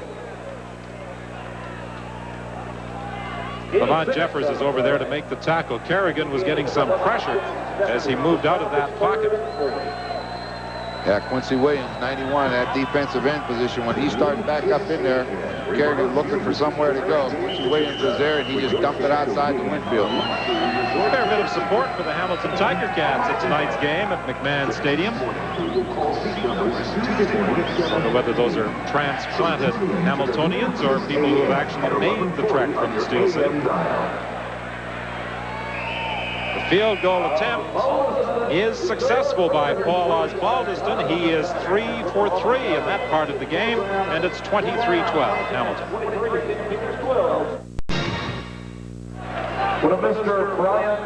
This is how the leaders in their respective teams' passing attack have fared this evening. Steve Stapler has been in the end zone once and was overthrown on what could have been a second touchdown as he had maneuvered in behind the defensive back. I know it's a 90-yard. That's a 22-yard average a catch. He came in with 20, so he's going to up that a little bit. Holloway will take Osbaldiston's kickoff.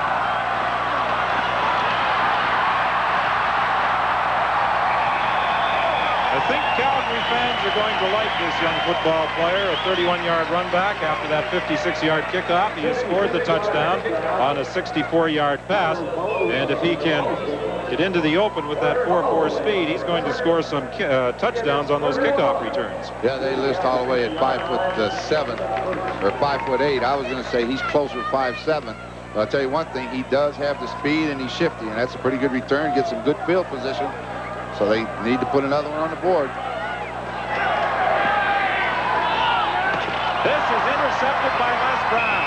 It was intended for Willis along the sidelines, and Les Brown brings the ball back to the 50-yard line, and that's the reaction of Larry Kahara. Now, we just said on the series before, Holloway went in motion and exchanged places with Toner so that he could work on a rookie defensive back, not throw on a veteran Les Brown. This time, Willis goes one-on-one with Les Brown. Warman throws the ball in the flat. Les Brown, number 15, steps right in front and intercepts. You got the veteran on the corner. Don't go after him. Go after somebody else. 1st and 10 from the 50-yard line. 5:04 remaining in the third quarter. Carrigan trying to quickly take advantage of that turnover, and has Stapler got it? Oh, it's incomplete. Ron Hopkins knocked it away. Good coverage by Hopkins. He got on the inside shoulder of Stapler, and he just ran with him stride for stride, and he was in a better position to catch it. Watch him. There he goes. Get inside of him. Now turn. Let him go. There, you got him. Well, Stapler can run, but Hopkins in good position, almost interception. Good defense. Stapler goes wide to the right. Winfield splits the other way.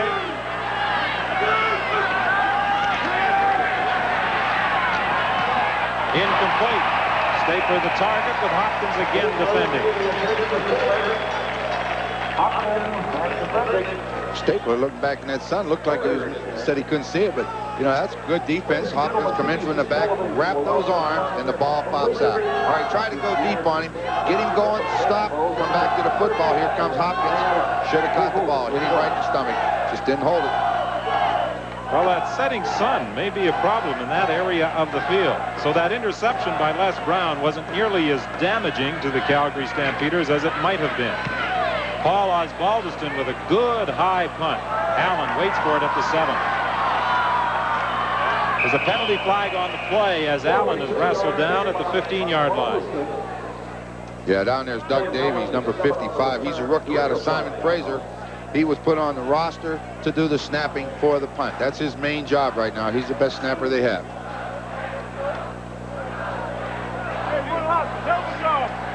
And the Stampeders will be forced to retreat towards their own goal line by that holding call. First down. The ball is spotted back at the 7. Larry Kuharic's team under the direction of Rick Warman in a definite hole with 4:18 remaining in this third quarter and trailing by 11 points. Well, 4 minutes left in the third quarter, and as you say, 11 points, you know, that's not a big lead, but they just got to get more plays like that touchdown to Holloway. They got to get a consistent drive.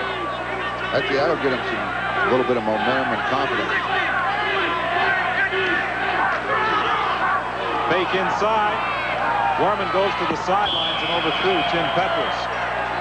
He had Petrus being covered by linebacker Frank Robinson. Holloway was trying to go deep down the sidelines. I think Holloway may have been the initial target, but he was being covered very closely by Les Brown. Yeah, Les Brown had him covered, and when Toner went into the middle, he wasn't open, so he came to the receiver in the flat, overthrew him, threw it behind him out of bounds. So, you know, he had time to throw the football. If you can look at 3 people, you had time. Twice they've run that similar play with a good fake inside to Gary Allen. Warman steps up, delivers the pass to Petrus, but he'll be well short of the first down. So with 3:30 remaining, Calgary will send its punting unit onto the field, and Hamilton will get the ball back once again in very good field position. Yeah, they'll get good field position out of this one. He's going to be punting. When he hits the football, lining up 15 yards deep, he's going to hit it from around the 3-yard line, so they're going to have real good field position. Scott Flago continues to center that ball in these third down punting situations. He's pressed into duty with the injury to Bob Foley, who is on the injured reserve list. Won't be back for a couple of weeks. Winfield trying to get to the outside. Prevented from doing so by Chris Major, a 6-yard run back after a 47-yard kick. That's a good job by Major. You know, one-on-one with a receiver like Winfield in open field, it's tough to tackle. And he stood his ground. Winfield tried to set him up and cut inside. Major got both arms wrapped around the legs. Calgary 54-yard line. First down, Ticats.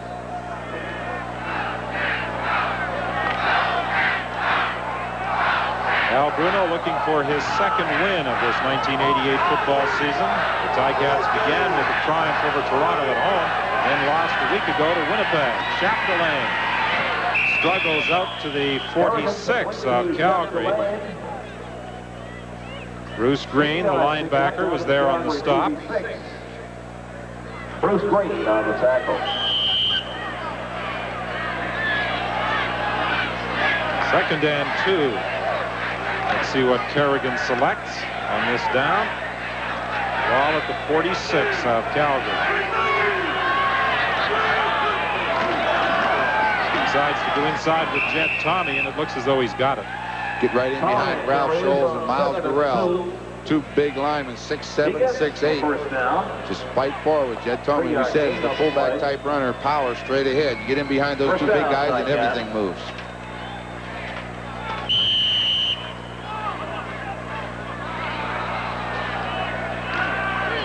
Many people were talking about how important this game is for the Calgary Stampeders.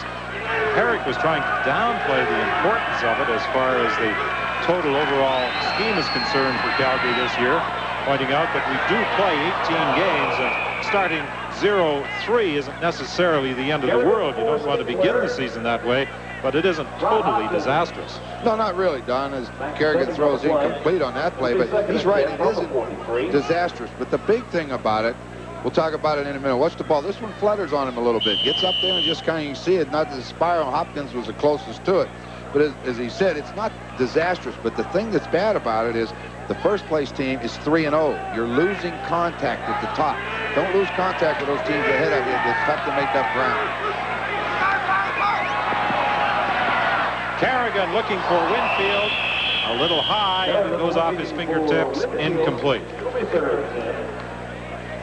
Yes, and in case you haven't been closely following the Canadian Football League this season, that team that is 3-0 atop the Western standings, wait for it, the Saskatchewan Roughriders. And what a fine start, and what good football they are playing. Well, you know, they beat Ottawa to open. We were there for the second game against Edmonton, and a lot of people were waiting to see how they perform against the Grey Cup champions, and they won that one. And now when you start to beat the team that's the Grey Cup champion, confidence starts to build, and we saw a lot of it last night. Osbaldiston's third down kick. There's a penalty flag way downfield as it bounces into the end zone to Gary Allen. Now, is this going to be too many men in the field again? There's 13 red jerseys out there again. I count 13, and with the guy back here that threw the flag, that's his job, to count the number of players, and immediately he threw the flag. 20 men in the field. First down. That's the second time this has happened, and Larry Koharic is not at all happy. You know, you talk about that 13th man. Koharic is very involved in an Uncles at Large program here in Calgary. It's primarily responsible for 13 youngsters who arrive at each game as guests of the Stampeders, and they wear that T-shirt with the 13th man on it. Yeah, it was nice tonight seeing them down there before the game. They were all over talking to Coach Koharic, and he was asking if they'd cheer for the Stampeders. They were all excited. One boy was Ben, wasn't he, 9 years old? Said he was having a good time.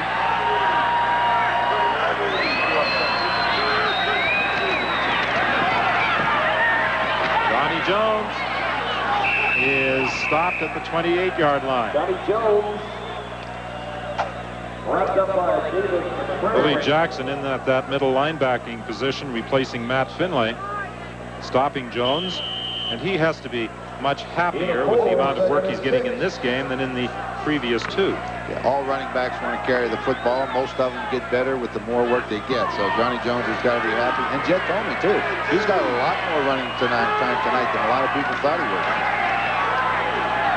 The pass this time to Jones. He cuts back inside behind a couple of good blocks. One by Rocky DiPietro, and gets down to the 7-yard line.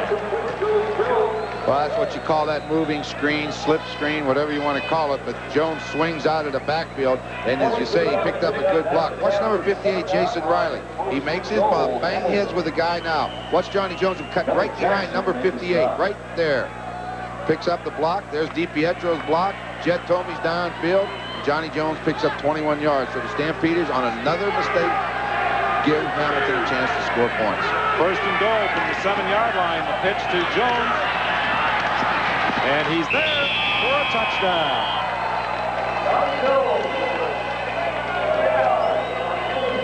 Well, they wanted to run the football tonight, and I'd say they were successful. Al Bruno will be a lot happier. Talking to him before the game down here, Don, he wasn't very happy about things, and he's a little happier now because they have run the football. Just a toss. Johnny Jones to the short side. Ralph Scholes leading.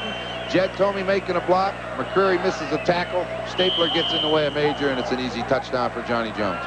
And as you pointed out, that's the second time that on third down, a penalty has enabled Hamilton to keep the drive going. See, those are mistakes, man. When a team wants to give you the ball, take it. Don't make a foolish mistake and give them another chance.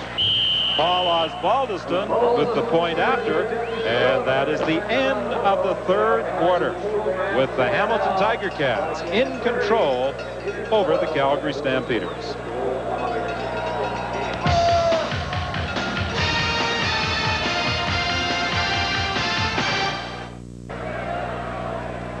Well, we've wondered, and I'm sure there are fans at McMahon Stadium who are questioning the move by Larry Kaharick to stay with Rick Warman. Rick Johnson was the starting quarterback for the first 2 games of the year, but it appears as though Kaharick is going to stick with Warman in this one.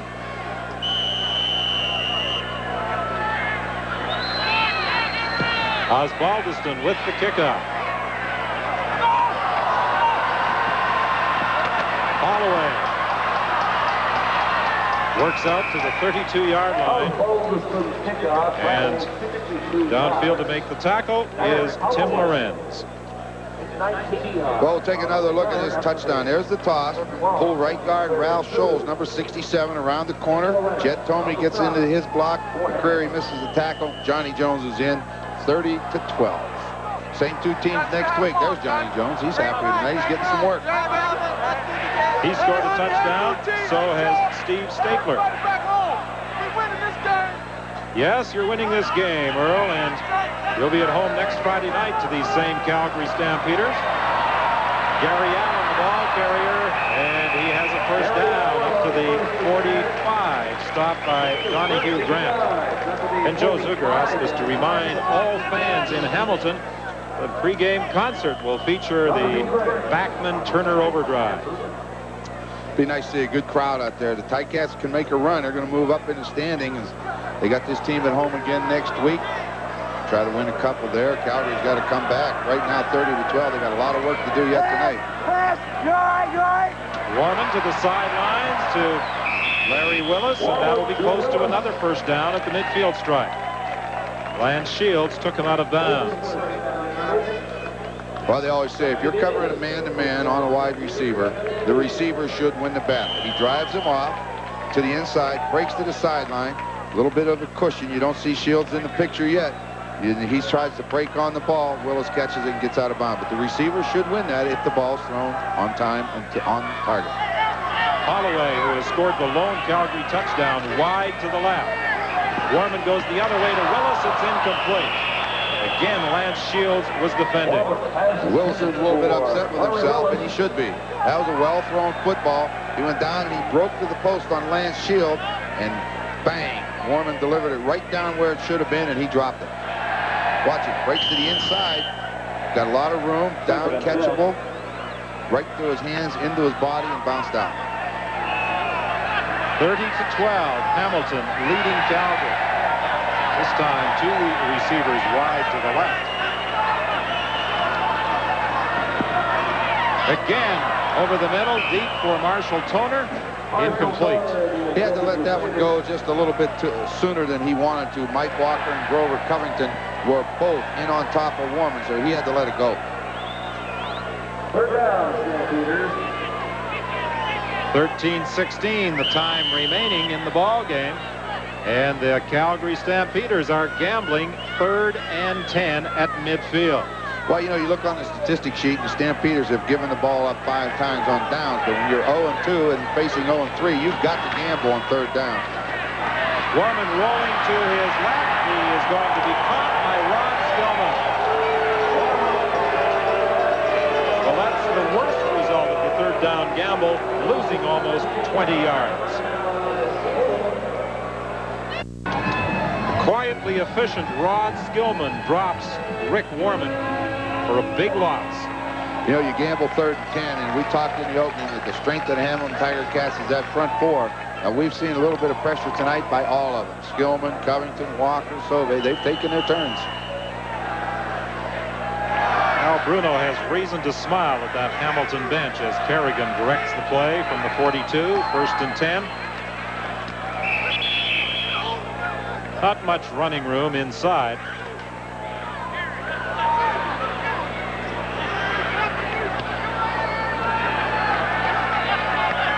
Steve Jackson may have picked up 3. Green and Williams were both there for the tackle as Paul Osbaldiston gets ready should he be called upon. He'd like to be kicking a convert rather than a field goal attempt. I would think so.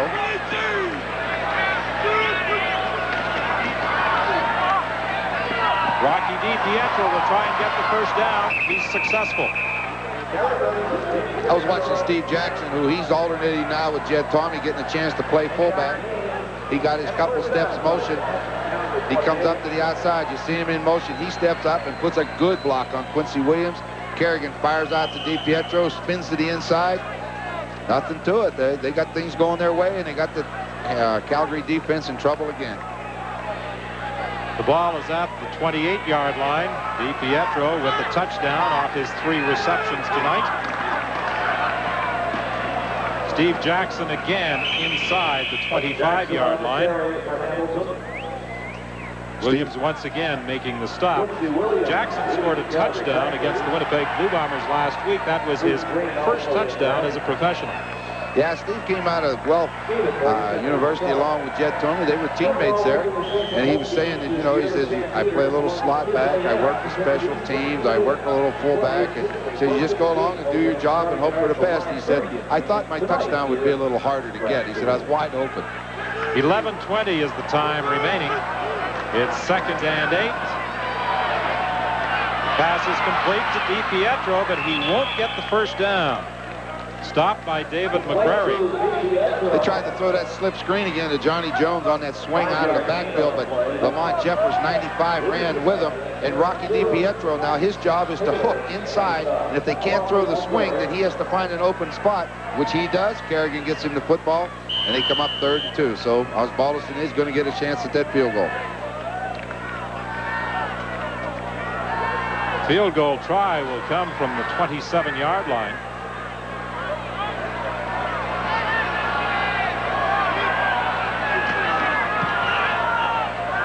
This time it's wide.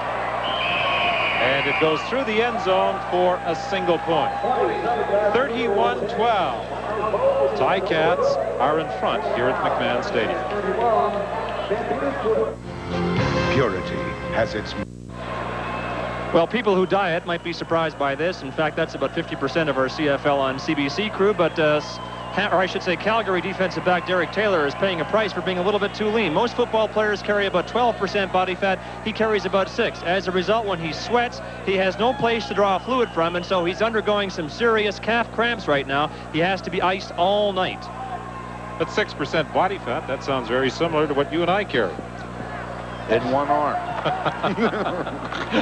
Intended for Larry Willis, and he was looking to see where the pressure was coming when that ball arrived, and it was coming from Lance Shields. He turned his head badly. Well, we can see that from up here, you know. Receiver's job, look the ball into the hands, and boy, watch this. Warman delivers the ball right at the numbers, right where it should, but watch the head. The head is turned looking for Lance Shields. You take your eye off the ball, you're not going to catch it. That's what you tell Little League baseball players. Keep your eye on the ball. 2nd and 10 from the 35, and Warman is going to be caught and dropped again by Rod Skillman. First guy was Grover Covington. He spun him. Skillman gets a sack. So, again, they only had a 4-man rush. And that front 4 has done the job. Back to throw. Grover Covington comes from the inside. He spins him around before he can escape. 59. Rod Skillman's there to bring him down. He writes a weekly column in the Hamilton Spectator. Talks about some of the antics and activities of the players off the field. It's not a kiss and tell type of column. Well, I'll tell you what, it's a pretty good column. He does a good job with it. Winfield at the 30-yard line. And he is stopped at the 42. 9:37 the time remaining. That was a 54-yard kick with a 13-yard run back by Winfield. He was stopped by McVeigh. 54-yard kick by Harper. Winfield is 13 on the return by Hamilton. Injured member of the Hamilton Tiger Cats. Looks like 64. That's 64. I can't see. That's Tim Lorenz. Tim Lorenz is the injured player. Yeah, he's their #1 draft choice this year out of Santa Clara. They're really high on him. He's got a lot of enthusiasm, and in practice, he has the dial turned up all the time. And The only thing that's keeping him from playing is experience right now. He played some junior hockey with the Portland Winterhawks from 1982 through 84. He was drafted by the Vancouver Canucks in 1983. He wasn't as big when he played junior hockey as he is now. He has bulked up a little to help his professional football career. Defending against the pass, the Hamilton Tiger Cats have tonight yielded fewer yards than in the previous 2 games against Winnipeg and Toronto. Well, you think back over the years, Hamilton's had a pretty good defense, and it didn't matter whether it was the front 4 or secondary. They're always up there high in the sacks. They're always up there high in interceptions. And I think right now they've got 5 interceptions. They're coming into the game, they had 5, which was tied for first place. So I think you kind of expect a good defense out of the Tiger Cats. The way they're treating Tim Lorenz, it would appear that he too suffered a muscle cramp. Yeah, Ray Jones, look at those suspenders. Now, when he saw me the other day in the airport, he jumped all over me for us making fun of his suspenders. I think we should still make fun of them. They are ugly suspenders. He'll jump all over us again, but that's okay.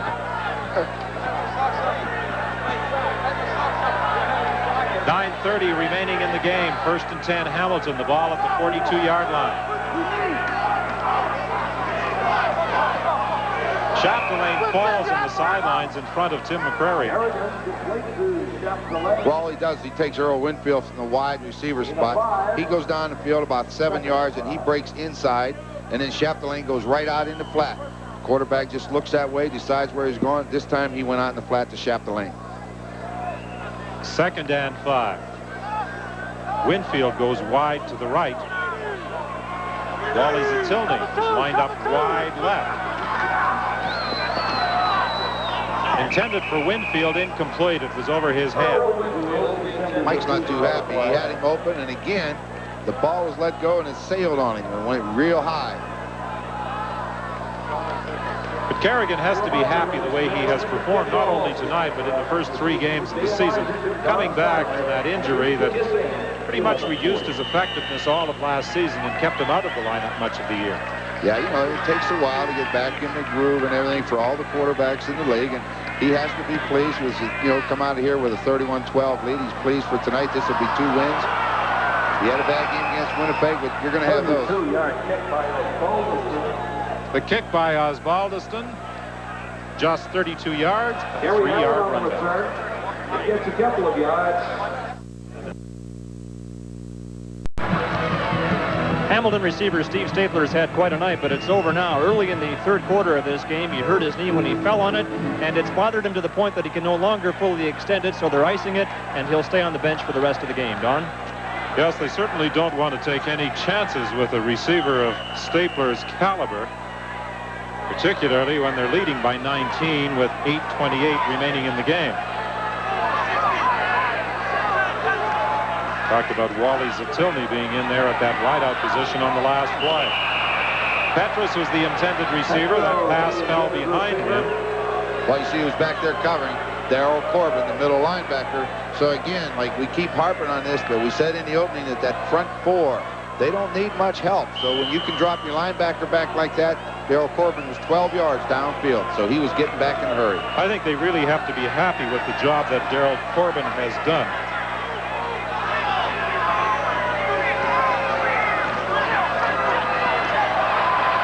Walker is after Rick Warman. He gets away from him, but he can't escape Grover Covington. Grover Covington brings down Warman after a loss of 8. You know, as you have said a couple of times, Ron, the Ticats don't blitz a lot. They rely on the pressure from those front 4. Well, you can see it right here. There's only 4 white jerseys coming, and you see 2 of them free. They tried to grab Rod Skillman. It looked like he was going to escape, and, you know, Grover Covington's got good speed, so those 4 guys are getting the job done for him tonight.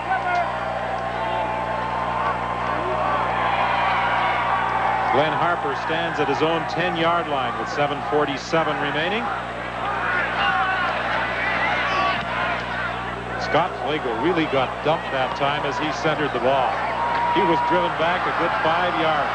Winfield on the return. Gets away from Flagel and then is brought down over on the far side of the field by McVeigh. 61-yard kick by Harper. Scott Flagel was telling me before the game that in centering the ball last week against the BC Lions, they really hammered on him. Well, he got hammered on that last punt, believe me. Watch this. Flagel snapped it. Boom. He went for a little ride. He jumped right back up. That's not hurt too bad. But a good return by Earl Winfield. 38 yards on the run back after a 51-yard kick, and Tom Porras is now in at quarterback.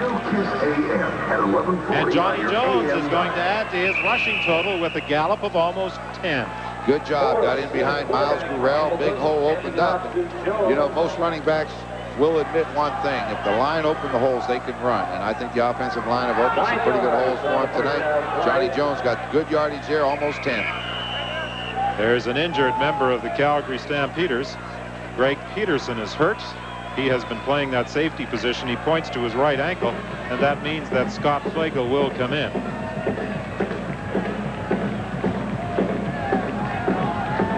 Stampeders have an abundance of backup defensive backs. They've got Peterson, Darcy Kopp, Bruno Jeremiah, and Scott Flagel has been a backup tonight. He started the game, but then was replaced by Greg Peterson.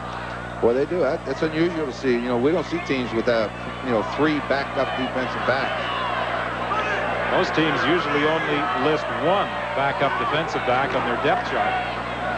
On second and less than a yard, Tom Porras keeps to get the first down.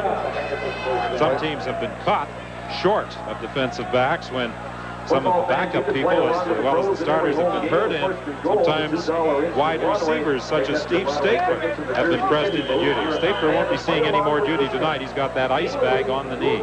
Well, you hope, that it's nothing serious. You never like to see that because he's such an exciting player. He means a lot to that offense, but like you said, they get stuck. I know Hamilton, Earl Winfield can go play defense. So, I mean, everybody has somebody just in case of an emergency. Johnny Jones runs to the 22-yard line. Matt Finlay, the middle linebacker, made the tackle with 5:47 remaining. Hamilton leading 31-12. I think, talking about Johnny Jones again earlier, we mentioned running backs need work to get excited, get going. He's ran the second half with a lot more confidence than he did early in the football game. Those last two carries, a lot of confidence going through there. These two teams have a home-and-home series. They play again next Friday night at Iverwin Stadium in Hamilton. Porras dumps it over the middle for a first down to Earl Winfield. There's a guy that has a lot of confidence in his ability, is Tom Porras. You think back to last year, he stepped in when Hobart broke his leg and Kerrigan was injured, and he stepped in and did a pretty darn good job. In fact, I think he was the highest-rated quarterback over the year, and then comes back this year, and he's back being relegated to the bench. But hey, he knows this. I can do it if I can get in there. Winfield averaging 11 yards per catch on his 6 receptions tonight. Draw play with Johnny Jones. He is stopped at the 10-yard line on first down. Pretty good job up front by Calgary that time. When you saw, I think it was the center, Sanderson, going to make his block, somebody stood him straight up and actually bent him back a little bit. That's good defense. 4:29 remaining. 31-12. Hamilton leads. They're smiling over at that Ticat bench, and for a very good reason. The trip home tonight on the red eye will be much more pleasant than it would have been had they lost. Boy, that's a long trip when you lose. On second down, into the end zone, Winfield, touchdown! He absolutely stole that ball away from Chris Major. Yeah, you can't ask Chris Major to do a better job. I mean, a lot of times you'd say, I shouldn't even throw that football if you're the quarterback. But you take the chance, you lay it up high, and Winfield goes right up over top of Major and takes it right out of his hands. That's good hands. 1, 2, 3 steps, lay it high. And watch this catch. Right up over top of Major. Good coverage. Look at that. Like a jump ball in basketball. He just pulled it right out of his hands. Winfield's a good athlete. Oh. And he celebrates at the Hamilton bench as Paul Osbaldiston adds the point after. And Hamilton leads at 38-12. Well, these teams last year produced a lot of offense. A lot of points were recorded by both sides. Tonight, the points have been chalked up by the Ticats. Get a good look at it now. So there you go. Force, he knows where he's going right now. Just lay it high. It's a great catch. Go up and get the football. And he did. Well, the reverse angle camera certainly shows how Winfield took that ball away from Major. You know, Gary Campbell over on the other side, basking in the sunshine that is pouring down on the east side stands. Looking at the scoreboard, Hamilton scored 38 points, which is exactly what Calgary has been averaging against. They've given up an average of 38 points in the first 2 games and are right back on schedule tonight. That's not a good schedule. You've got to play better defense than that. Well, I really believe, Don, and it's an old story, that if you keep your defense on the field as much as they've been on the field tonight, they're going to will. You know, it is a team game. The offense has to do their share. Osbaldiston's kickoff to Holloway. Starting out from the 12-yard line. And he's forced out of bounds. Donahue Grant is the man who made the contact with the speedy newcomer.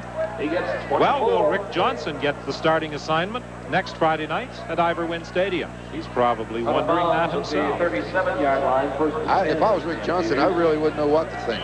You know, I mean, they had 99 yards of offense at the end of the first half, and I didn't get in this game. I mean, I wouldn't be able to figure it out. Bob Foley standing next to him. He's been on the injured list. He returns not for next week, but the week after. I believe that's the Saskatchewan. He'll be back for that game. Screen to Gary Allen. He gets one good block, gets another. And then a fine defensive play by Lance Shields to stop Gary Allen after a gain of 11. Well, you would figure, you know, you have to throw some screens, keep that rush off of you, and as much pressure as that front four has put on Rick Warman tonight, he finally throws a screen. Mark Napier-Kowski coming up the middle. Now he gets in behind Palumbo, Sean McEwen, and if Shields does not make the tackle, a big open area with 3 red jerseys in front. 3:14 the time remaining in the ball game. 38-12 the score. Last year, Calgary won all 3 games. 33-17 the first time they met. A close one on November 1st, 34-33, and then on November 4th, 42-36.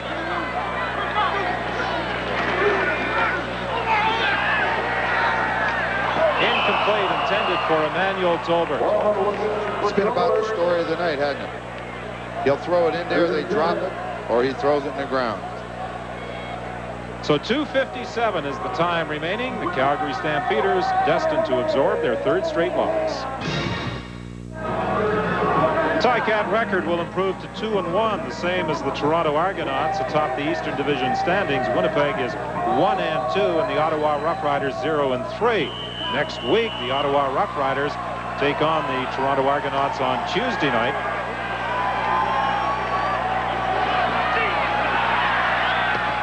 Warman's pass is caught by Emmanuel Tolbert for a first down at the 45-yard line.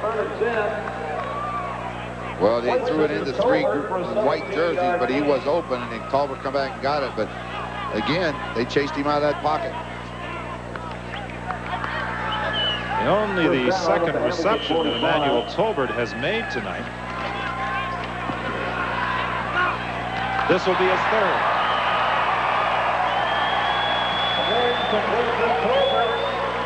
That was good concentration. I'll tell you, when you throw the ball into the middle, we've said it numerous times, when you're in the middle, you're in linebacker territory, and they love nothing better than taking your head off. And Ken Ford really put a hit on him as he come across the middle, but he hung on to the ball.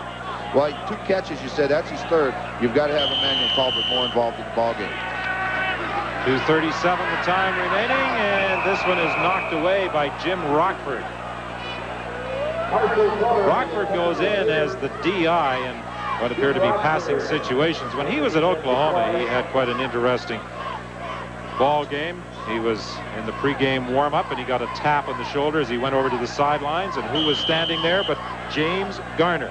James Garner, who starred in that series, The Rockford File, said, "I've always wanted to meet my namesake, Jim Rockford."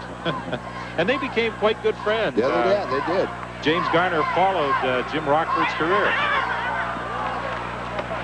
Marshall Toner gets away from Donahue Grant, and then is thrown out of bounds by Lance Shields, but not before he got to the 6-yard line. Pretty good move. They came with a blitz that time. One of the few times that they decided to gamble. They brought the halfback Howard Fields, and they brought Corbin up the middle. But when you do that, Donahue Grant has a long way to go from safety to cover Marshall Toner, and as a result, he was wide open. First and goal from the 6. Into the end zone, incomplete, intended for Marshall Toner.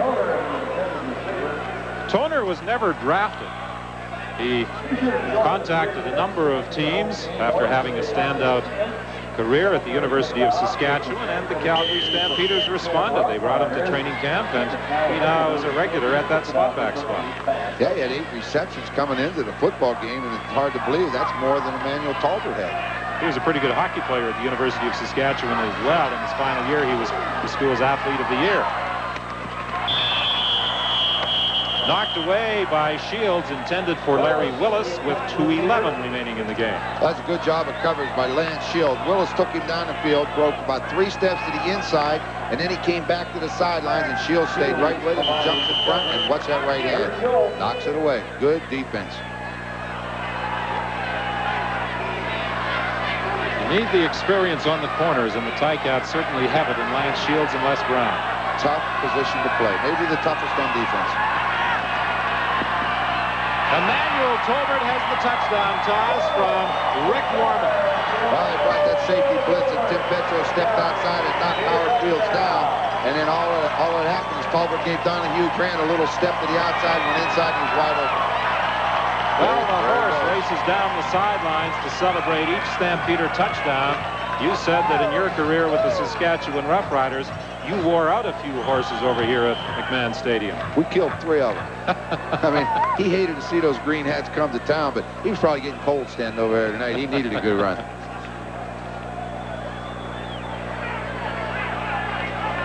And the Stampeders, who have the only 2-point conversion of this still young CFL season, will try again. Warman will run it in himself. Not a bad call. Send all the backs out. 6 receivers, 3 to each side of the field, and run a quarterback draw, and he jogged right in.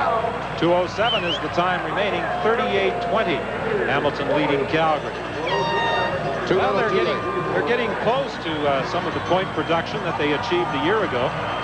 Well, you saw Darryl Corbin, the middle linebacker, turn his head, look to the left, and when he went to the left, Warman went right away from him. He went right to his left, and that was an easy 2 points. Well, he's got to be a little disappointed. You know, he looked forward to getting his first start, hoping to come in and do it upright. Just wasn't his night. Maybe next week is another day.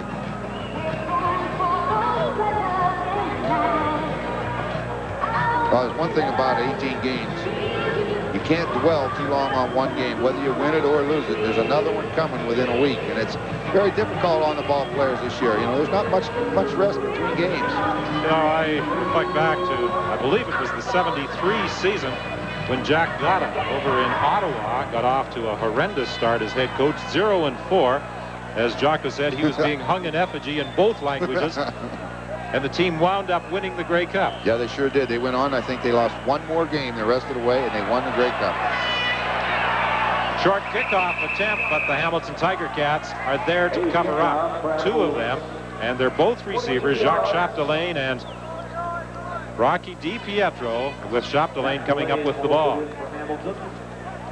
The Saskatchewan Roughriders leading, and they will put their unbeaten record on the line against the defending Grey Cup champion Edmonton Eskimos on Thursday night at Commonwealth Stadium in Edmonton. Friday night, Calgary visits Hamilton. Then on Saturday on CBC television, we'll have the Winnipeg Blue Bombers at home to the BC Lions. We hope you'll be joining us for that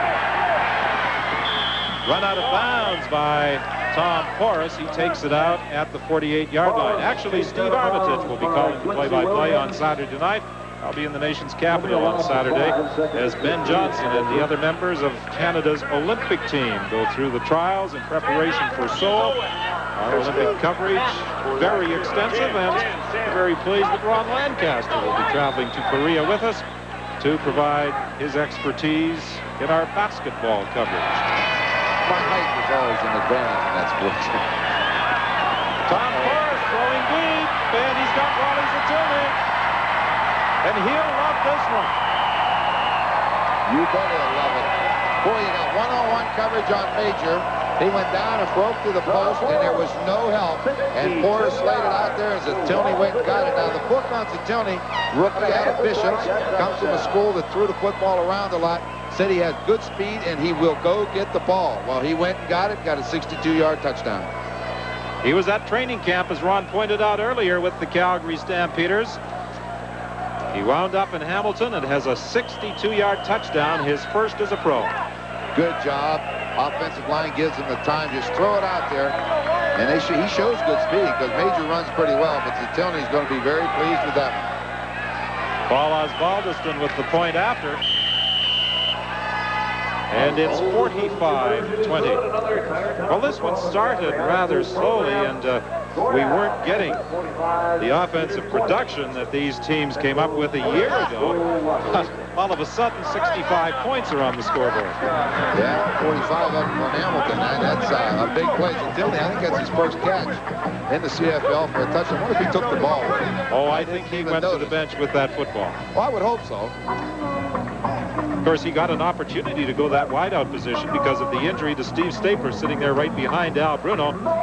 So all three wideouts, Stapler, Zatilny, and Winfield, have scored a touchdown tonight. Only need one more receiver. Not Lee Knight. Lee Knight's in the ball game now, but DiPietro got one. Johnny Jones has one. Al Bruno has reason to smile. Stapler, did you see Steve's one of the first ones there to congratulate Zatilny? Oh, he's still pumped up over at that Hamilton bench. They should put him on a kickoff team. He get on and catch the ball in the air. 1:50 is the time remaining. The ball bounces away from Holloway.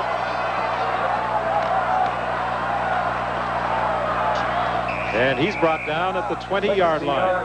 Number 30 is that Keith Costello, the rookie, getting his first chance to play tonight. We said he's a junior, so everybody's getting to play.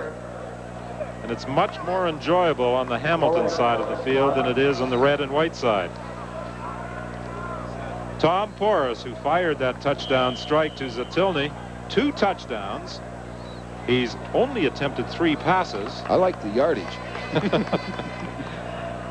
The percentage isn't bad. 3 attempts, 3 completions, 2 of them for touchdowns.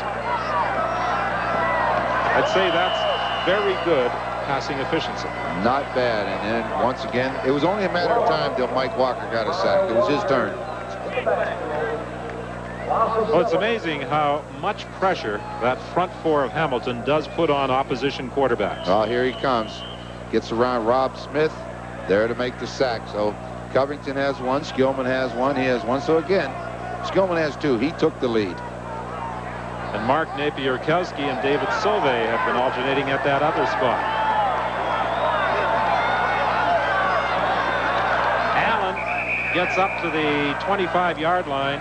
He's stopped by Howard Fields with 1:20 remaining in the game. Well, when you're getting the pressure from the inside, and Mike Walker gets off the ball very fast, and as he leaped forward to go, they ran the draw inside of him. A good call by Warman. Walker came very close, I thought, to being offside in that play. Yeah, I thought he was too, because he sure moved in a hurry. Well, it's coming back. There was a penalty flag on the play, apparently. Second down repeated. Yeah, good move. Even though he got a big down, it would have been 3rd down and about 9. Take the 5 yards. Now it's 2nd and 12. You got a chance to throw for the first down. Well, they didn't identify the culprit that time, but I think it might have been Mike Walker. Well, I know this one. He was off the ball in a hurry. To the sidelines, and Willis is out of bounds at the 29. I think he's going to be short of a first down by about a yard. Well, they called him out of bounds on the catch, so it's incomplete, but he was, as you say, he was short of the first down anyway, and they would have still had to punt the football. So I think they'll gamble again on 3rd down. 1:15 is the time remaining.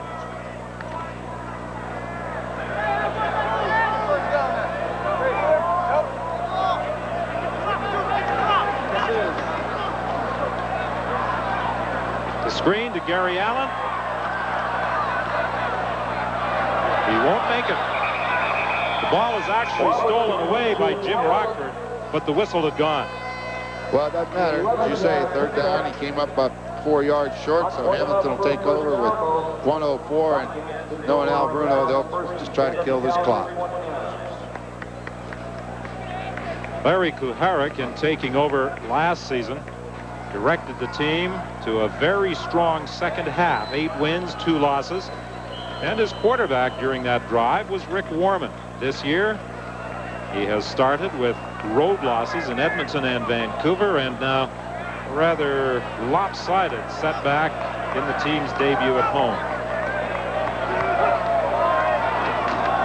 Jed Tommy puts his head down and takes on a couple of would-be tacklers. Well, this time they have Jackson and Tomey both in the backfield, and they set Johnny Jones on the bench. So when you got a big lead like that, everybody gets a chance to carry the ball and play.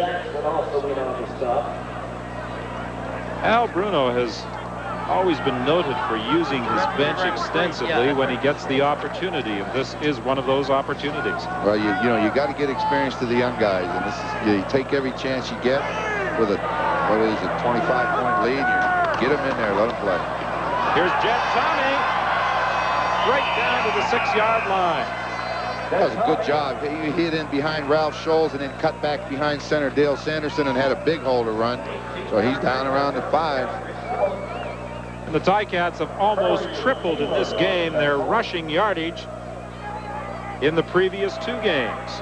They came into this contest with only 49 yards along the ground. Their total right now, according to our statistician Sim Simone, is 144. And Steve Jackson will get more, about 3 to be exact. Just 15 seconds remaining, and the Hamilton Tiger Cats have a chance to punch it into the end zone. The executive producer of CFL football on CBC television is Arthur Smith. Tonight's game produced by Doug Sellers. Directed by Ron Harrison. Inside the CFL, produced by Steve Lansky. Our isolation director, Grant Haywood. And our production crew and technical crew will be in Winnipeg Saturday night. Our next CFL telecast involving the Blue Bombers and the BC Lions. And Al Bruno and his Hamilton Tiger Cats on that final play. Forrest dropping to one knee, celebrating a 45-20 victory over the Calgary Stampeders to move to a first-place tie in the Eastern Division with the Toronto Argonauts.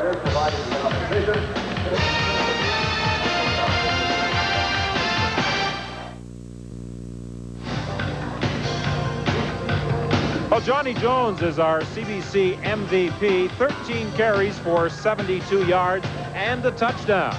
This is the play that he managed to take that short toss on into the end zone, and he is our selection as the game's MVP. Johnny Jones certainly improved on his rushing statistics, only a 1.9-yard average coming into this game. I think the entire Hamilton Tiger Cat offense improved on the running game. That's what Al Bruno wanted tonight. That's what Al Bruno got. I know he wanted to win more, but he got the rushing game that he said they had to have. We had a rather lengthy conversation with him prior to the start of the ball game. He said, I told Kerrigan we're going to run the ball tonight.